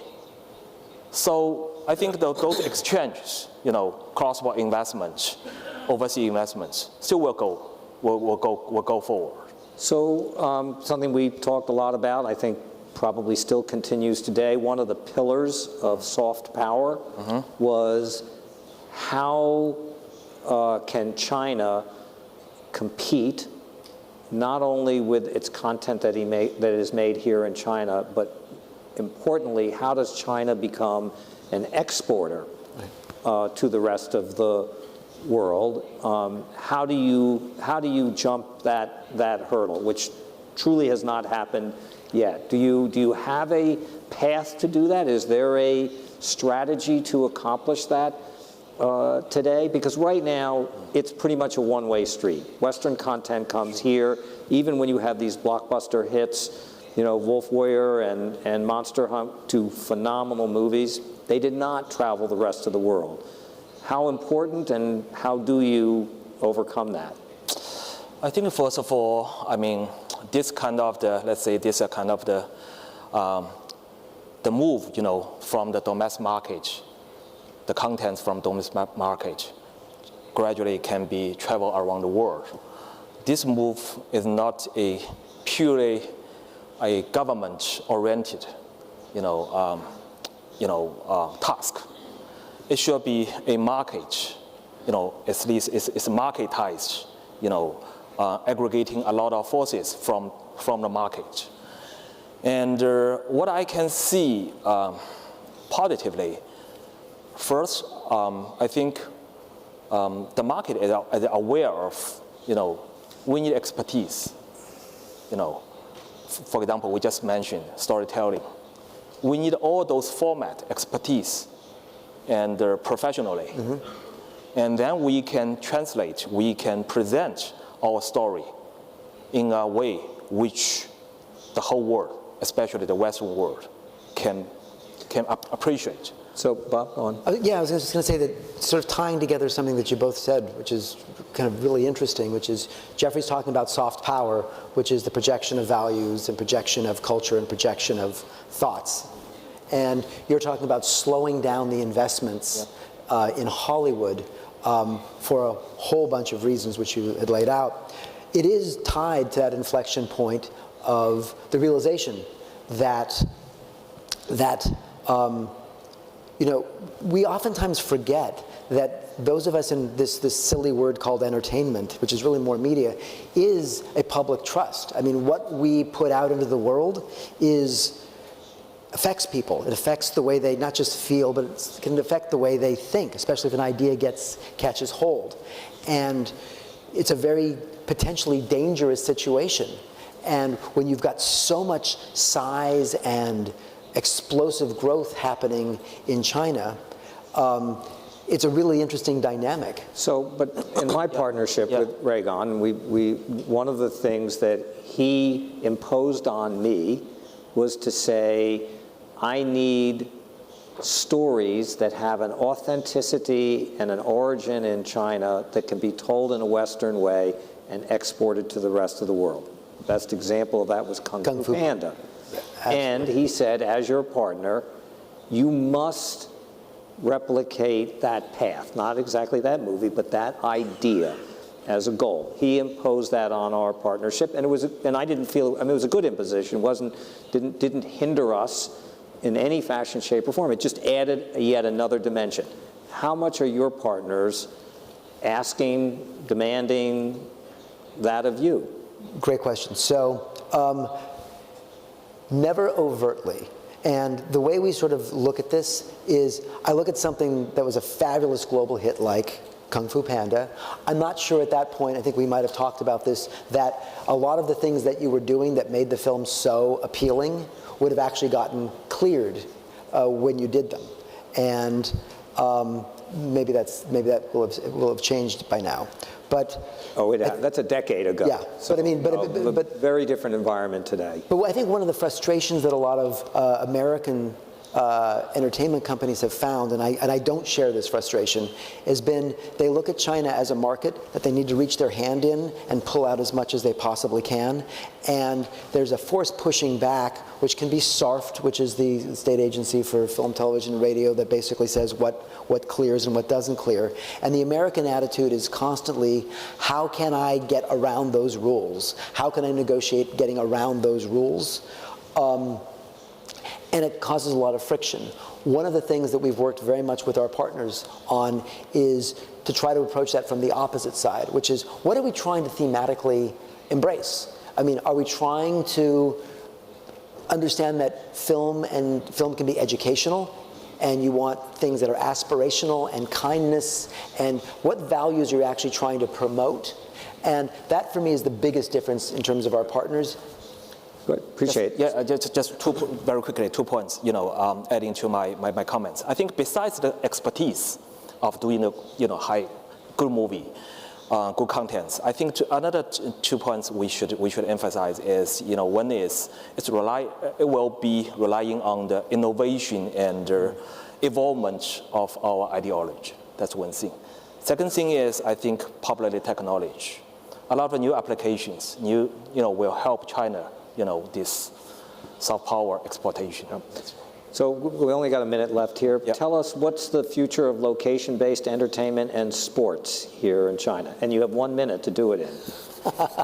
Definitely, I think that's the area we are focused. I think those areas will be a potential great, opportunities for all investments globally. Yeah, and with the themes of the consumption upgrade with the middle class, growing middle class, and huge demand from domestic market. So what's the variety? People want to know what's the opportunity here? What kind of location-based entertainment? What kind of sports opportunity are you looking for as an investor today? And to how are you building that out here in China? Right now, we are doing basically 2 things. One is the heavy model, theme park, location-based entertainment, heavy investment and operation. The other light models. We are doing a lot of events. And I think people are not, people are social animal, right? They use the personal device, but they still need a group experience. So offline experience, like festivals, like concerts, you can see the momentum.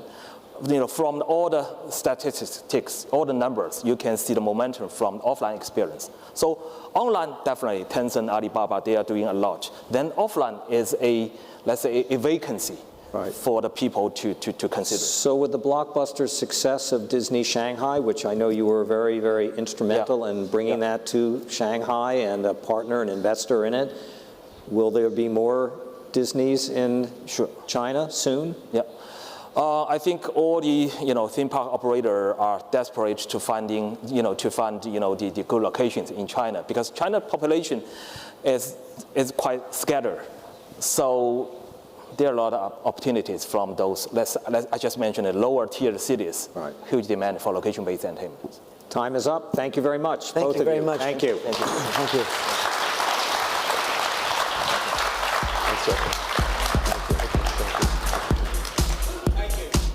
Let me ask you to keep your seats just for a couple more minutes here, and I'll be very quick, but some important things to tell you. First of all, I want to thank all of you for being here and making this so special. I want to give a shout out to the co-chairs who put so much time and energy into this program.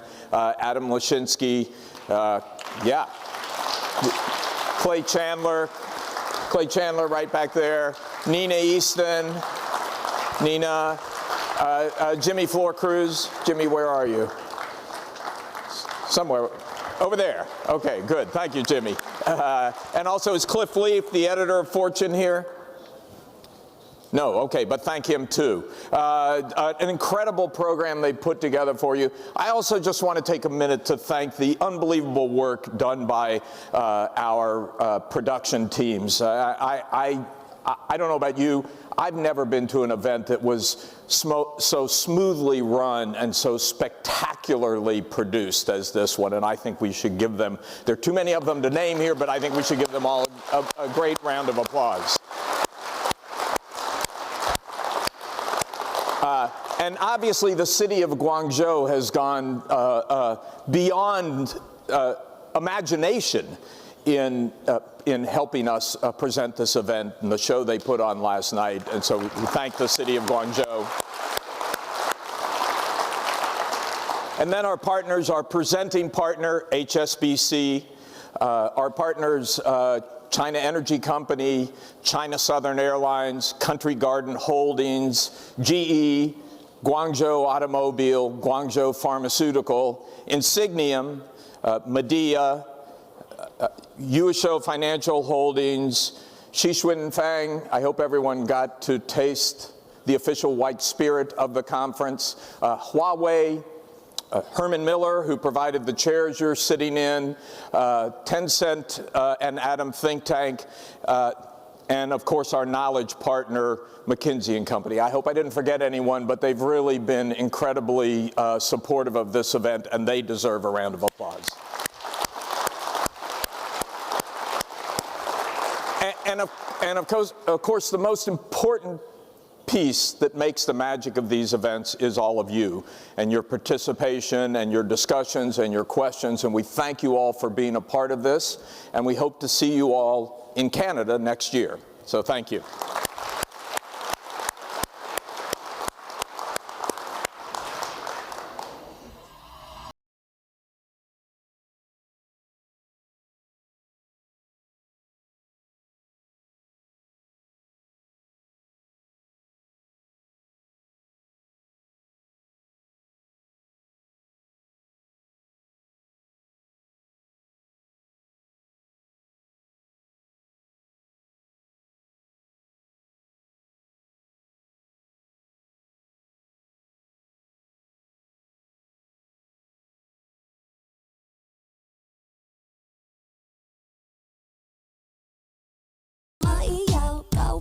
是祈祷，只想让你知道，你也有好安慰和你不勇敢向前。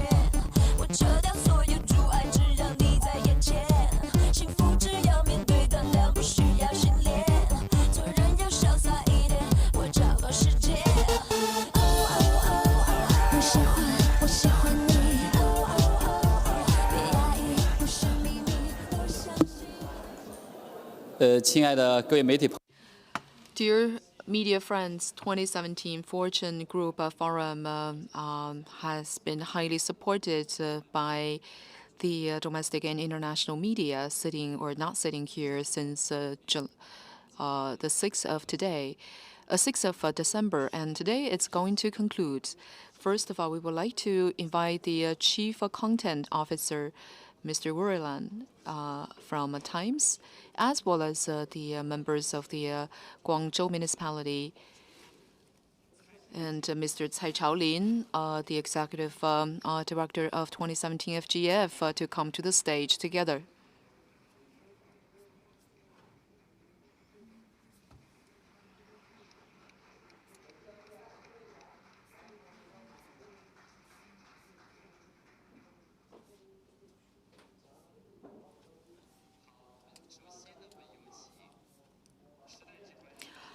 First of all, we would like to invite the Chief Content Officer, Mr. Alan Murray, to do the major launching. Thank you. Thank you. Is this on? So good afternoon, and thank you all for joining us for this press conference. We know that, like all of us, you've had a very busy week, and we thank you for being here and for the interest you've shown in this event. I want to start by thanking Mr. Tsai, who has been an incredible partner over the course of the last 2 years. You all may not know that he did a 13-city tour of the world prior to this event, raising awareness about the Fortune Global Forum and about Guangzhou in San Francisco, Chicago, New York, London, Paris, Frankfurt, really all over the world. And we thank him for his cooperation and support and leadership in this area. This has been an incredible week of conversation and discovery, not only from the names that have appeared on the stage, like Tim Cook, Jack Ma, Pony Ma, but also the conversations that happened in the breakouts, the conversations that happened in the hallways. The theme of openness and innovation carried through all of those conversations. I think all of us leave here with a much clearer view of the remarkable innovation that is happening in China these days. We leave with a clearer view of China's commitment to continued globalization, and we leave with new knowledge about artificial intelligence, the future of finance, the future of cities, of mobility, and many other topics critical to the future of the world. Fortune's also very deeply grateful to President Xi Jinping for his letter of welcome that opened the Global Forum. In that message, he pledged that China will not close its door to the world and will continue to develop an open business environment that becomes more transparent and regulated. He committed China to continuing to strengthen global partnerships and to encourage global investment and global trade. And he made clear that China will pursue reforms that create an open environment for innovation, for creativity, and for further economic development. The CEOs who assembled here from all over the world were honored to receive that letter and responded very positively to it. And I can tell you from many hallway conversations that the CEOs of Fortune Global 500 companies who attended this conference were greatly impressed with the messages they heard from President Xi Jinping, with the messages they heard from the leaders on the stage, and with the amazing reception that they received from the city of Guangzhou over the course of the last 3 days. We've had a strong outpouring of interest and support for the conference. Over 3 million people viewed portions of the conference on the live stream on Tencent. There's been enormous press coverage around the world of the event, and we are quite confident that in conversations that happened here in the hallways or in rooms in the hotel, that there are many important business deals that will benefit Guangzhou that come out of this, and it will, as past Fortune Global Forums, lead to investment in this beautiful city. At Fortune, we will be back in Asia very soon. Fortune Brainstorm Design will be in Singapore March 6th through 8th, and then we will be back here in Guangzhou next year, once again for Brainstorm Tech International. Just quickly, let me one more time thank Mr. Tsai and all the officials of the city of Guangzhou for their incredible welcome, for last night's dinner, for its performances, for the river cruise and the skyline.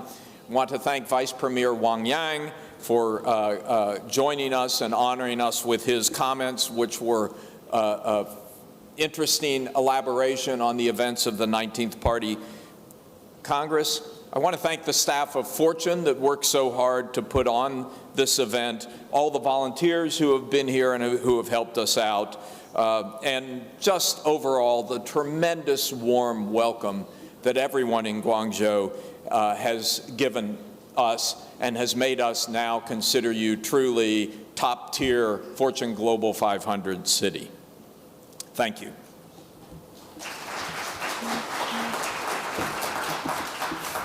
Thank you, Alan, for your launching of the press conference. Yes, indeed, in the past 1.5 years, during the process of preparation, there are a lot of media friends sitting here, as well as a lot of people who are not here, had already established very good relations with Alan Mullen and Fortune.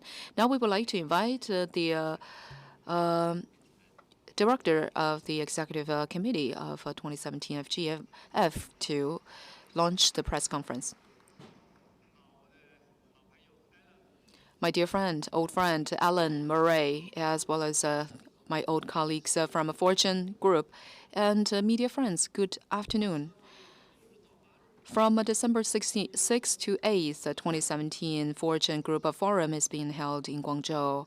During the forum, we organized 55 sessions of dialogues and conversation. We also arranged a business tour, as well as spouse events, opening, gala dinner, and a night visit of Zhujiang River, and other events and activities. And we are almost coming to the end of the agenda, and great achievements have already been made.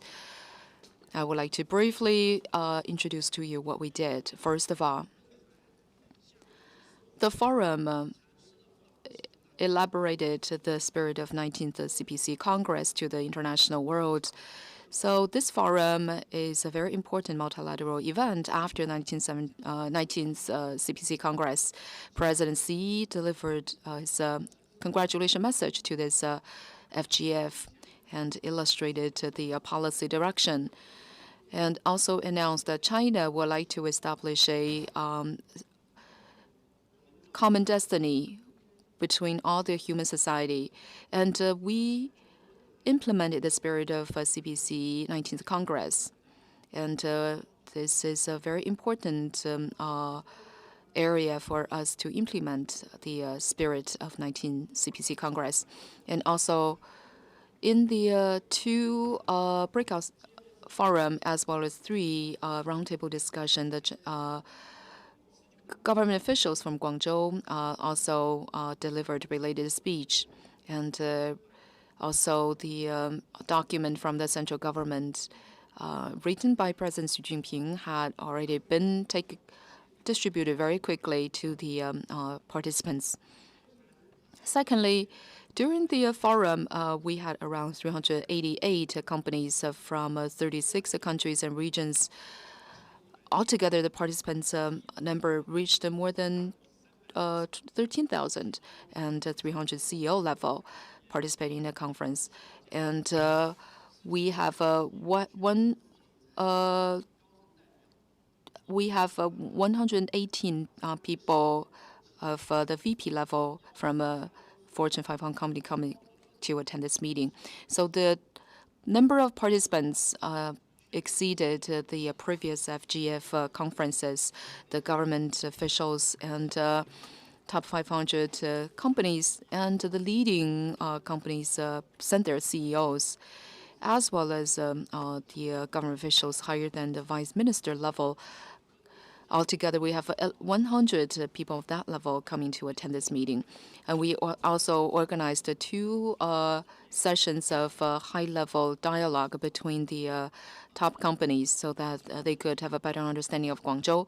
And the party secretary and mayor, as well as other 10 municipal government officials, had this one-on-one meeting with 141 companies.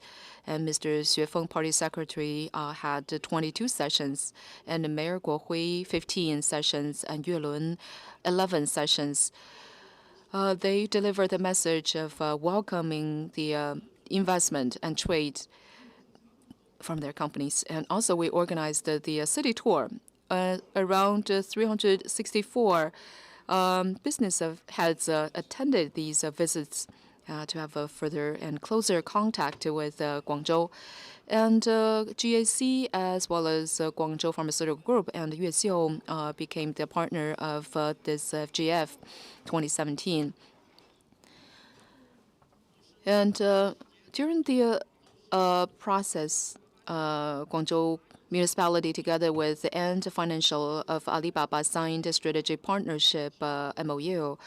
Ali Cloud Industrial Internet headquarters decided to relocate to Guangzhou Development Zone, and Alibaba and Financials would like to establish in Guangzhou the Alibaba South Asia Operating Center, and Guangzhou government as well as Paulson Foundation established the framework agreement in order to develop in Nansha area a sustainable urbanization pilot program.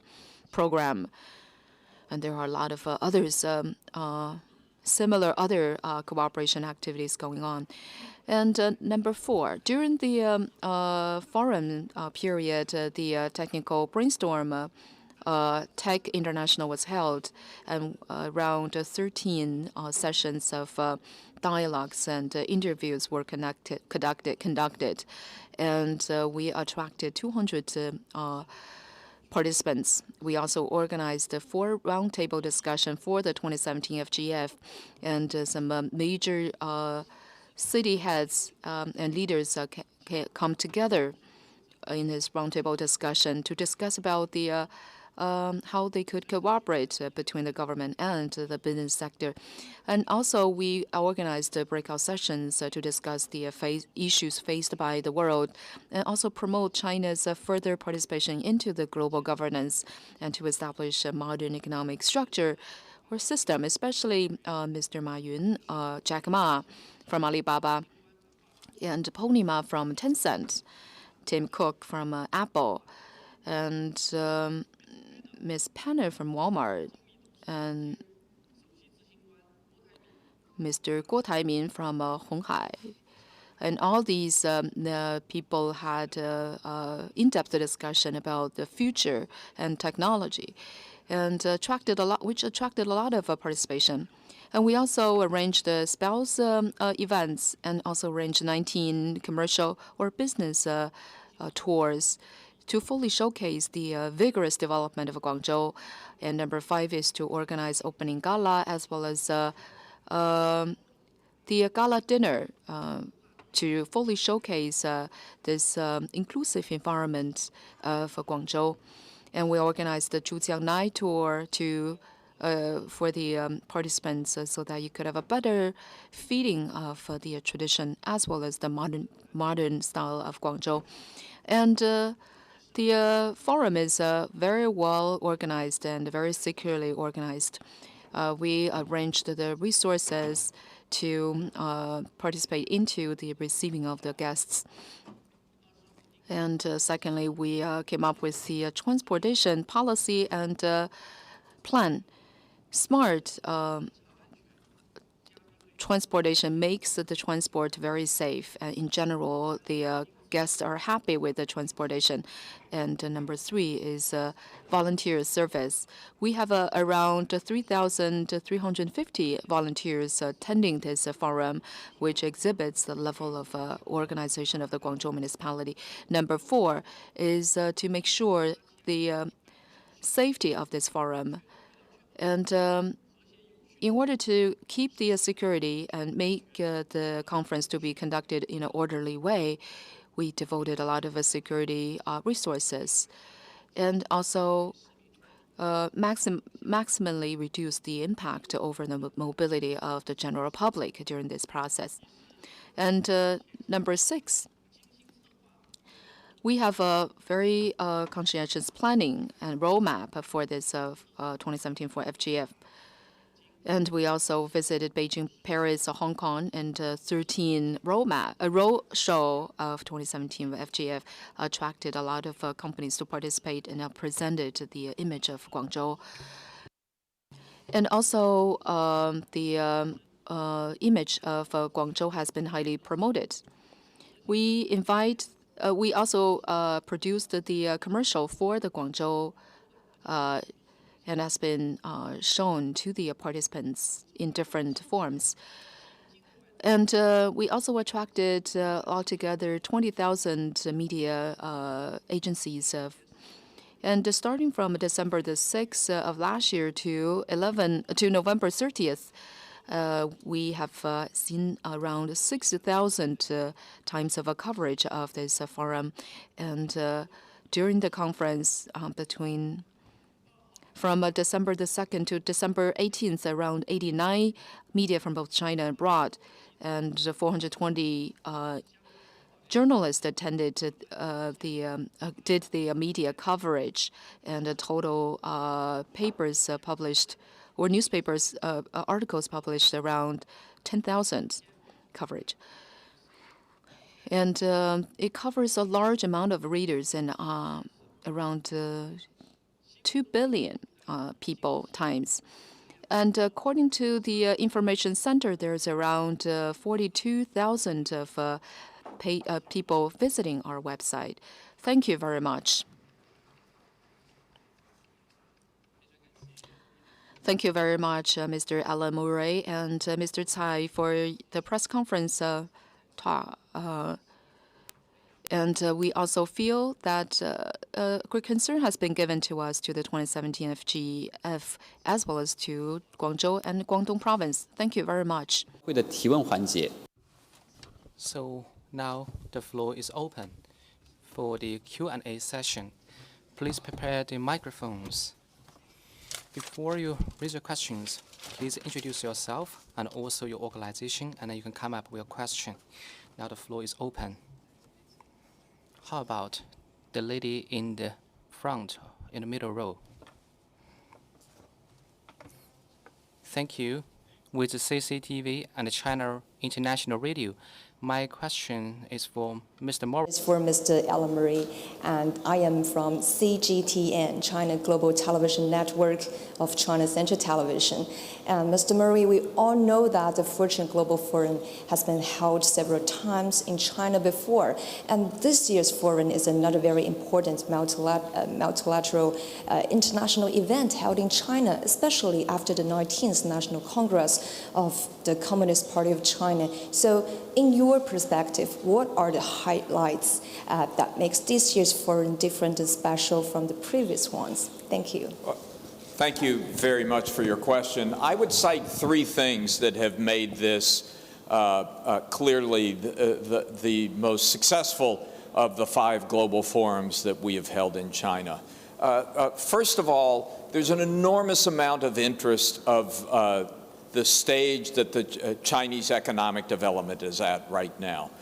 We've always known that China was a vast consumer market. We've always known that China had superior manufacturing skills. But what you really saw on the stage this week, both at Brainstorm Tech International and at the Fortune Global Forum, was some leading edge innovation happening in areas like e-commerce or in fintech or happening at companies like Hire, and beginning to happen in the area of artificial intelligence. So I think that was clearly one of the big highlights. The second highlight that I would cite was the role that the government played. President Xi Jinping, Vice Premier Wang Yang, and other government leaders in using the forum as a place to deliver a message to the world in the wake of the 19th Party Congress on China's commitment to continued reform of its economy and its strong commitment to globalization in the world. And the third factor that made this the best of the 5 global forums that we've had in China so far was just the unbelievable commitment that the city of Guangzhou and the Guangdong province made to making it a success. Many thank you for your question and also for the wonderful answer from Mr. Moreland. Now, the second question, how about you, the gentleman in the front row? Please pass the microphone. I'm from People's Daily. My question is for Mr. Chai. My question is that during this Fortune Global Forum, how can we manifest the spirits of the 19th People's CPC, and also according to the response of attendees, how they responded to the congratulations from President Xi Jinping? Thanks for your question very much. This Fortune Global Forum is a very important and multilateral international event subsequent to the 19th MPC. By virtue of this platform, we would like to decipher, interpret China's development philosophy and also China's development orientations, since it is widely focused by the world. We take Guangzhou City and Guangdong Province as a window to showcase our great achievements in reform and opening up. We want to further our opening up and reform, which is very meaningful in promoting world economic growth. We have special sessions for explaining the spirits and principles of 19th MPC.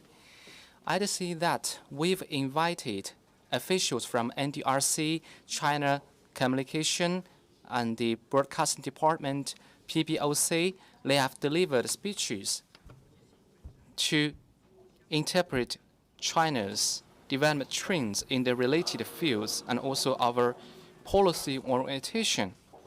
In addition, we have undertaken 2 sub-sessions and 3 roundtables. We've invited officials from MIIT, CFDA, China Quality Inspection Authority, to interpret the spirits of 19th MPC.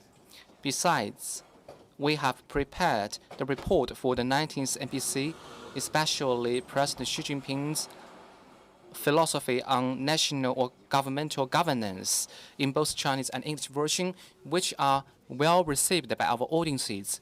What excites me is that President Xi Jinping has sent his congratulations to the Fortune Global Forum, Guangzhou 2017, which has manifested China's policy orientation. It showed China's willingness to co-build the human destiny community. Our friends in and out of China said highly of the congratulations from President Xi Jinping. According to many experts, now the protectionism and anti-globalization is looming large in the world. President Xi Jinping's congratulations fully demonstrated the opening up and cooperative spirits. According to CCTV, our Vice Premier Wang Yang also attended our forum. Mr. Zhang from China News Office has announced this announcement. And after the news agency promoted congratulations from President Xi Jinping, there are over 2,000 positive comments. There are very positive headlines and coverage from the media about President Xi Jinping's congratulations. Thank you so much. It is well received in the society. Many thanks for our question and also for the answer from Mr. Chai. How about this lady in light color? Thanks for our host. I'm from Hong Kong Commercial Daily. My question is for Mr. Moreland. According to your knowledge, the CEOs attending this forum, how do they feel about this?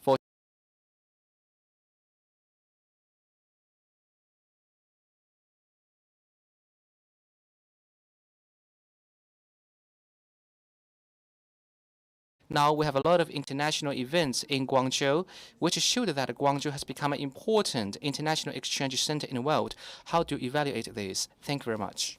Thank you for that question.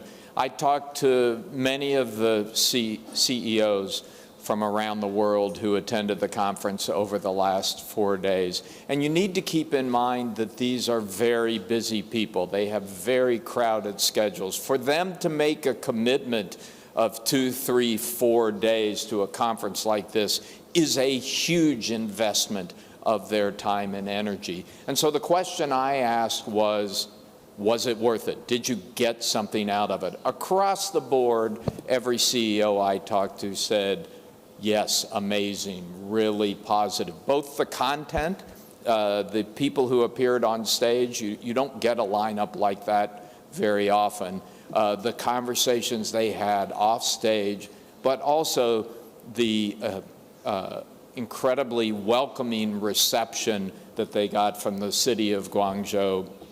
The flowers, the lights, the riverfront, the delicious food, and most importantly, the welcome from the people as well as the government. So I'm quite confident. We will do a survey of the CEOs when it's over and have a better sense. But I'm quite confident that everyone who attended this Fortune Global Forum went away happy that they had spent their time here and very impressed with what they learned and what they saw, and impressed with the city of Guangzhou.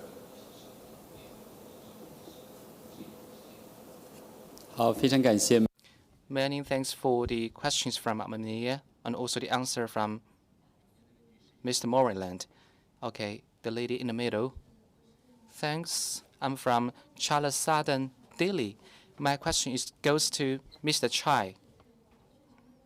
During this Fortune Global Forum in Guangzhou, we have a lot of high-caliber leaders and attendees.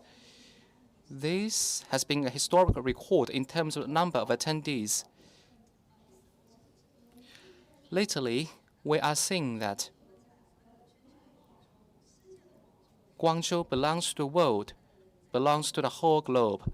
So the China Southern Delhi has mentioned this event and used a headline which is entitled "The World Outlook of Guangzhou." So how do you think this event will influence Guangzhou's development in the future? Thank you very much. This Fortune Global Forum in Guangzhou has witnessed the most high-caliber attendees. I think this shows the international community's focus and attention on Guangzhou. It shows the support and love from the different sectors of society on Guangzhou.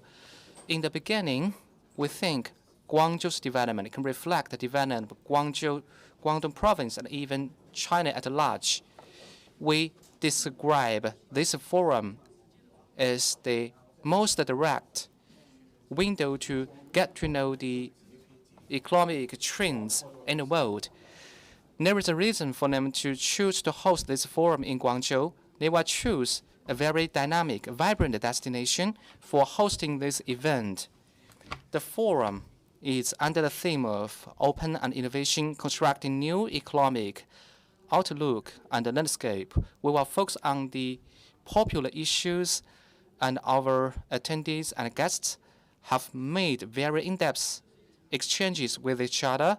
They contribute their wisdom and wise ideas. That is very in-depth exchanges and dialogues between China and the rest part of the world. In President Xi Jinping's congratulations to this meeting, we would like to share the achievements of China's reform and opening up and co-build an even better future for the future economic and trade development.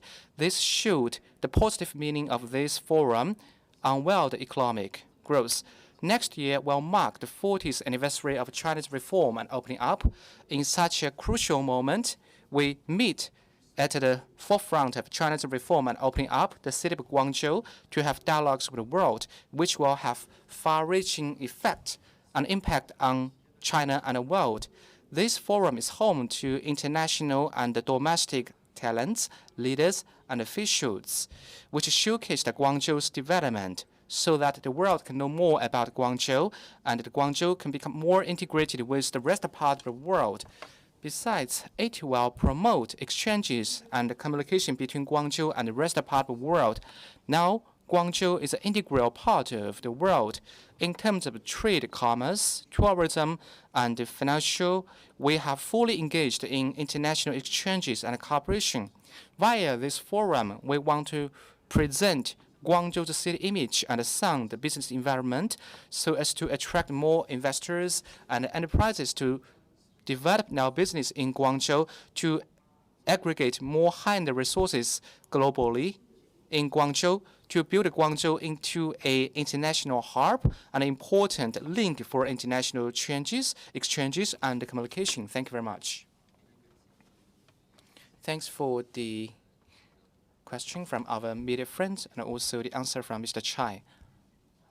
Okay, thank you very much. I'm from China's southern metropolis, Delhi. My question goes to Mr. Moreland. The theme of this forum is openness and innovation to co-building a new economic landscape.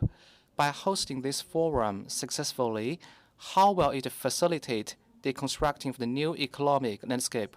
And personally, what's your biggest harvest from this event? Thank you very much for your question.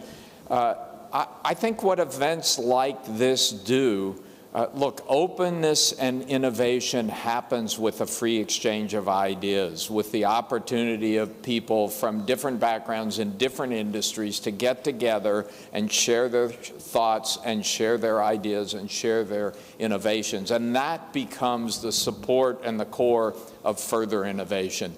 At Fortune, we strongly believe in global openness, in the free exchange of ideas, and we think that this forum has been an excellent example of that. And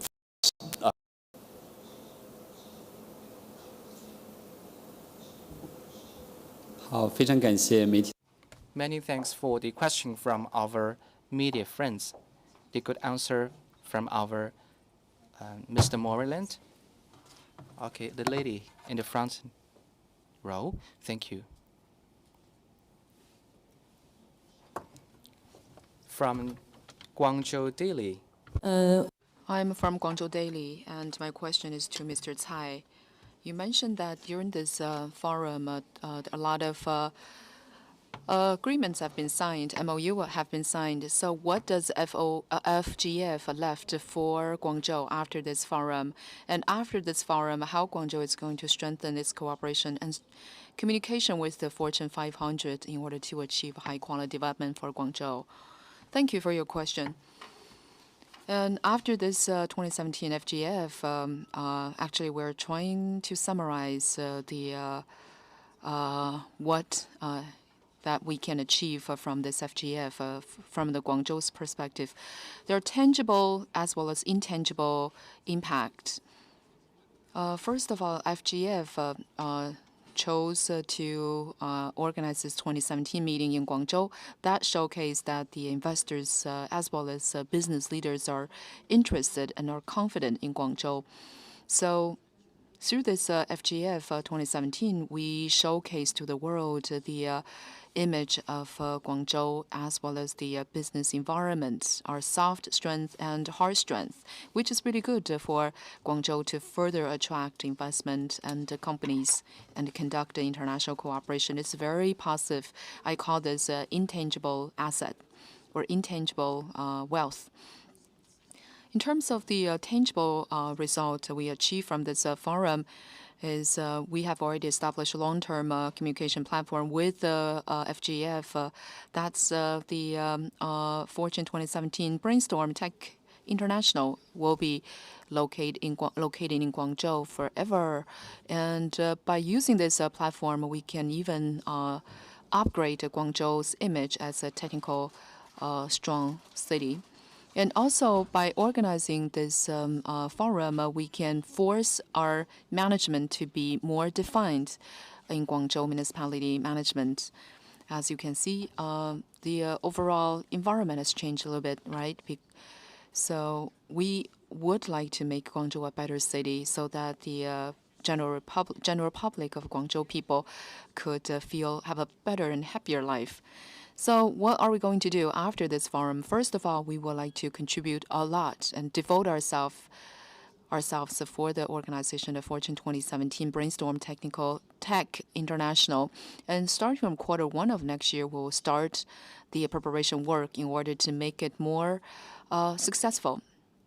In general, The 2017 FGF is very well organized, but still there are some details and some space for improvement. As the executive director of this committee, I'm still thinking about it. But I'm sure next year the Fortune 2018 Brainstorm Tech International would be better than this year. And secondly, we organized 13 road shows in 13 cities all over the world. I think it's very effective an approach. So next year, we will use the similar approach. And next year would be the Guangzhou International City Image year. And we will organize some international road show as well. And also by using opening up and transformation as well as innovation-driven methodology, we are going to conduct in-depth cooperation with friends from all over the world. Not only will we attract international companies to come to invest and develop in Guangzhou, but also we encourage the local Guangdong companies to go outside China so that this dual communication could be achieved. Thank you. Thank you, our media friends, for your question, and thank you, Mr. Tsai, for your answer. It's 12:35 already. We would like to give the last opportunity for last question. There is a young kid over there. We'll leave that opportunity to this kid. Thank you. Nice to meet you again. I'm Judy, the little messenger for Guangzhou Fortune Global Forum. I'm only 10 years old now, but in less than 10 years, I'll be a very attractive customer. So, what kind of new companies do you think will join the Fortune Global 500 in 10 years to meet the needs of future customers like me? So Judy, thank you for that question, and let me apologize to all the other journalists in the room before I say that you are my favorite journalist in Guangzhou.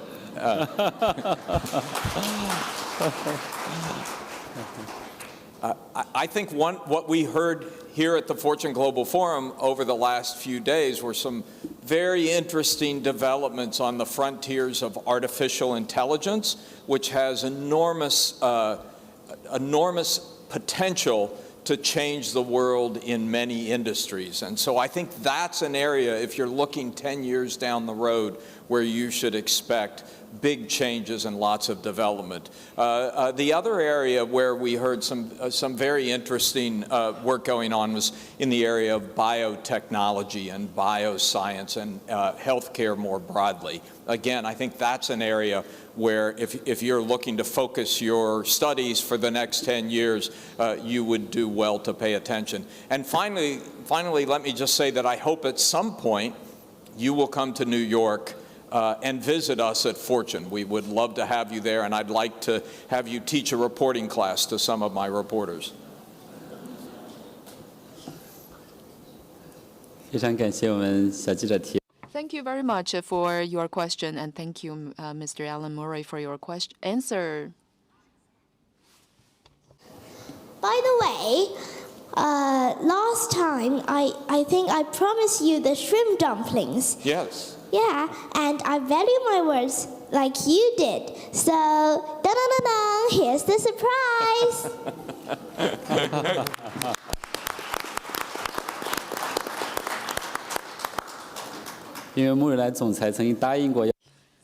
Yeah, Mr. Alan Murray promised that he would have the shrimp dumpling and 你不吃吗？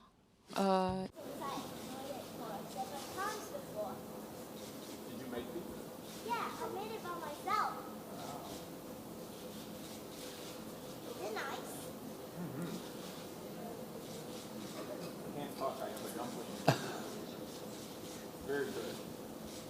Well, I know that you would come to Guangzhou for the...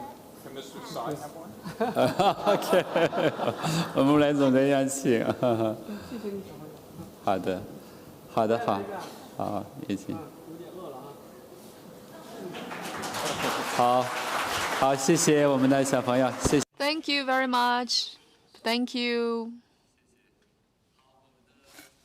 答问环节因为时间关系，我们到这里结束。接下来呢，我们也借这个舞台吧，我们由蔡朝林先生代表我们广州市的组委会。We'll also use this opportunity to present a little gift to our fortune friend, Mr. Alan Murray. Mr. Tsai is going to present you a little gift, and thank you.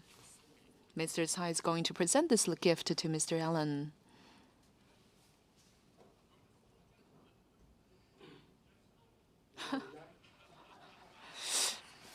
这个东方风的我们的财富。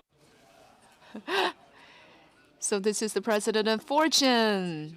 Okay, I would like to specifically introduce. This is drawn by a local famous artist, Professor Ye Zhenhua, from the Guangzhou Academy of Fine Arts. And please come to the stage, Mr. Ye. Please come to the stage to take a group photo with these two.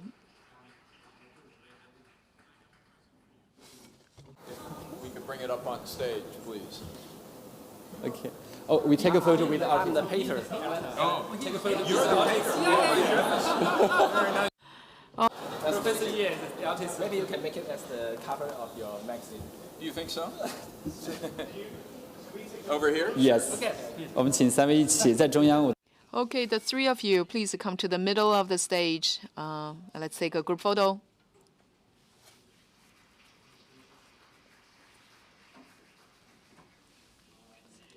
Thank you, Professor Ye. Thank you.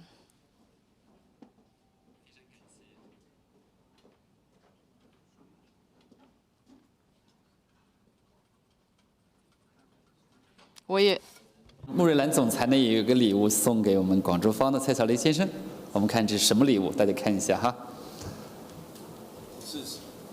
Keep in your office. That's the permanent fortune. This is the permanent fortune. Yeah. We consider you number 1 of the 500. Oh, great. Thank you. 感谢我们。 Thank you, Mr. Alan Murray.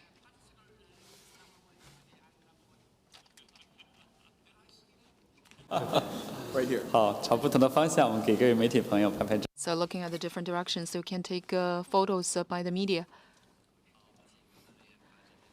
Now we would like to. We know that in this conference room we have very excellent dialogue, and outside this conference room we have volunteers. And volunteers indeed contribute a lot for this conference, for this forum. And Mr. Alan Murray are very interested in the style of the volunteers' attire or the clothes. Now we would like to present this attire to Mr. Alan Murray.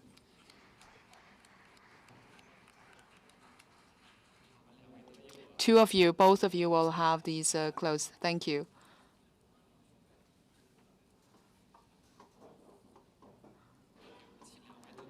And you can wear your hats on. And wear your hats on and take a photo. Okay, the 4 of you group photos together.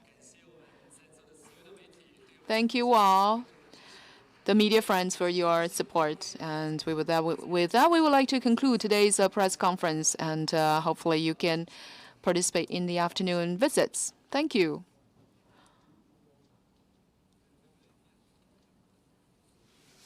结束。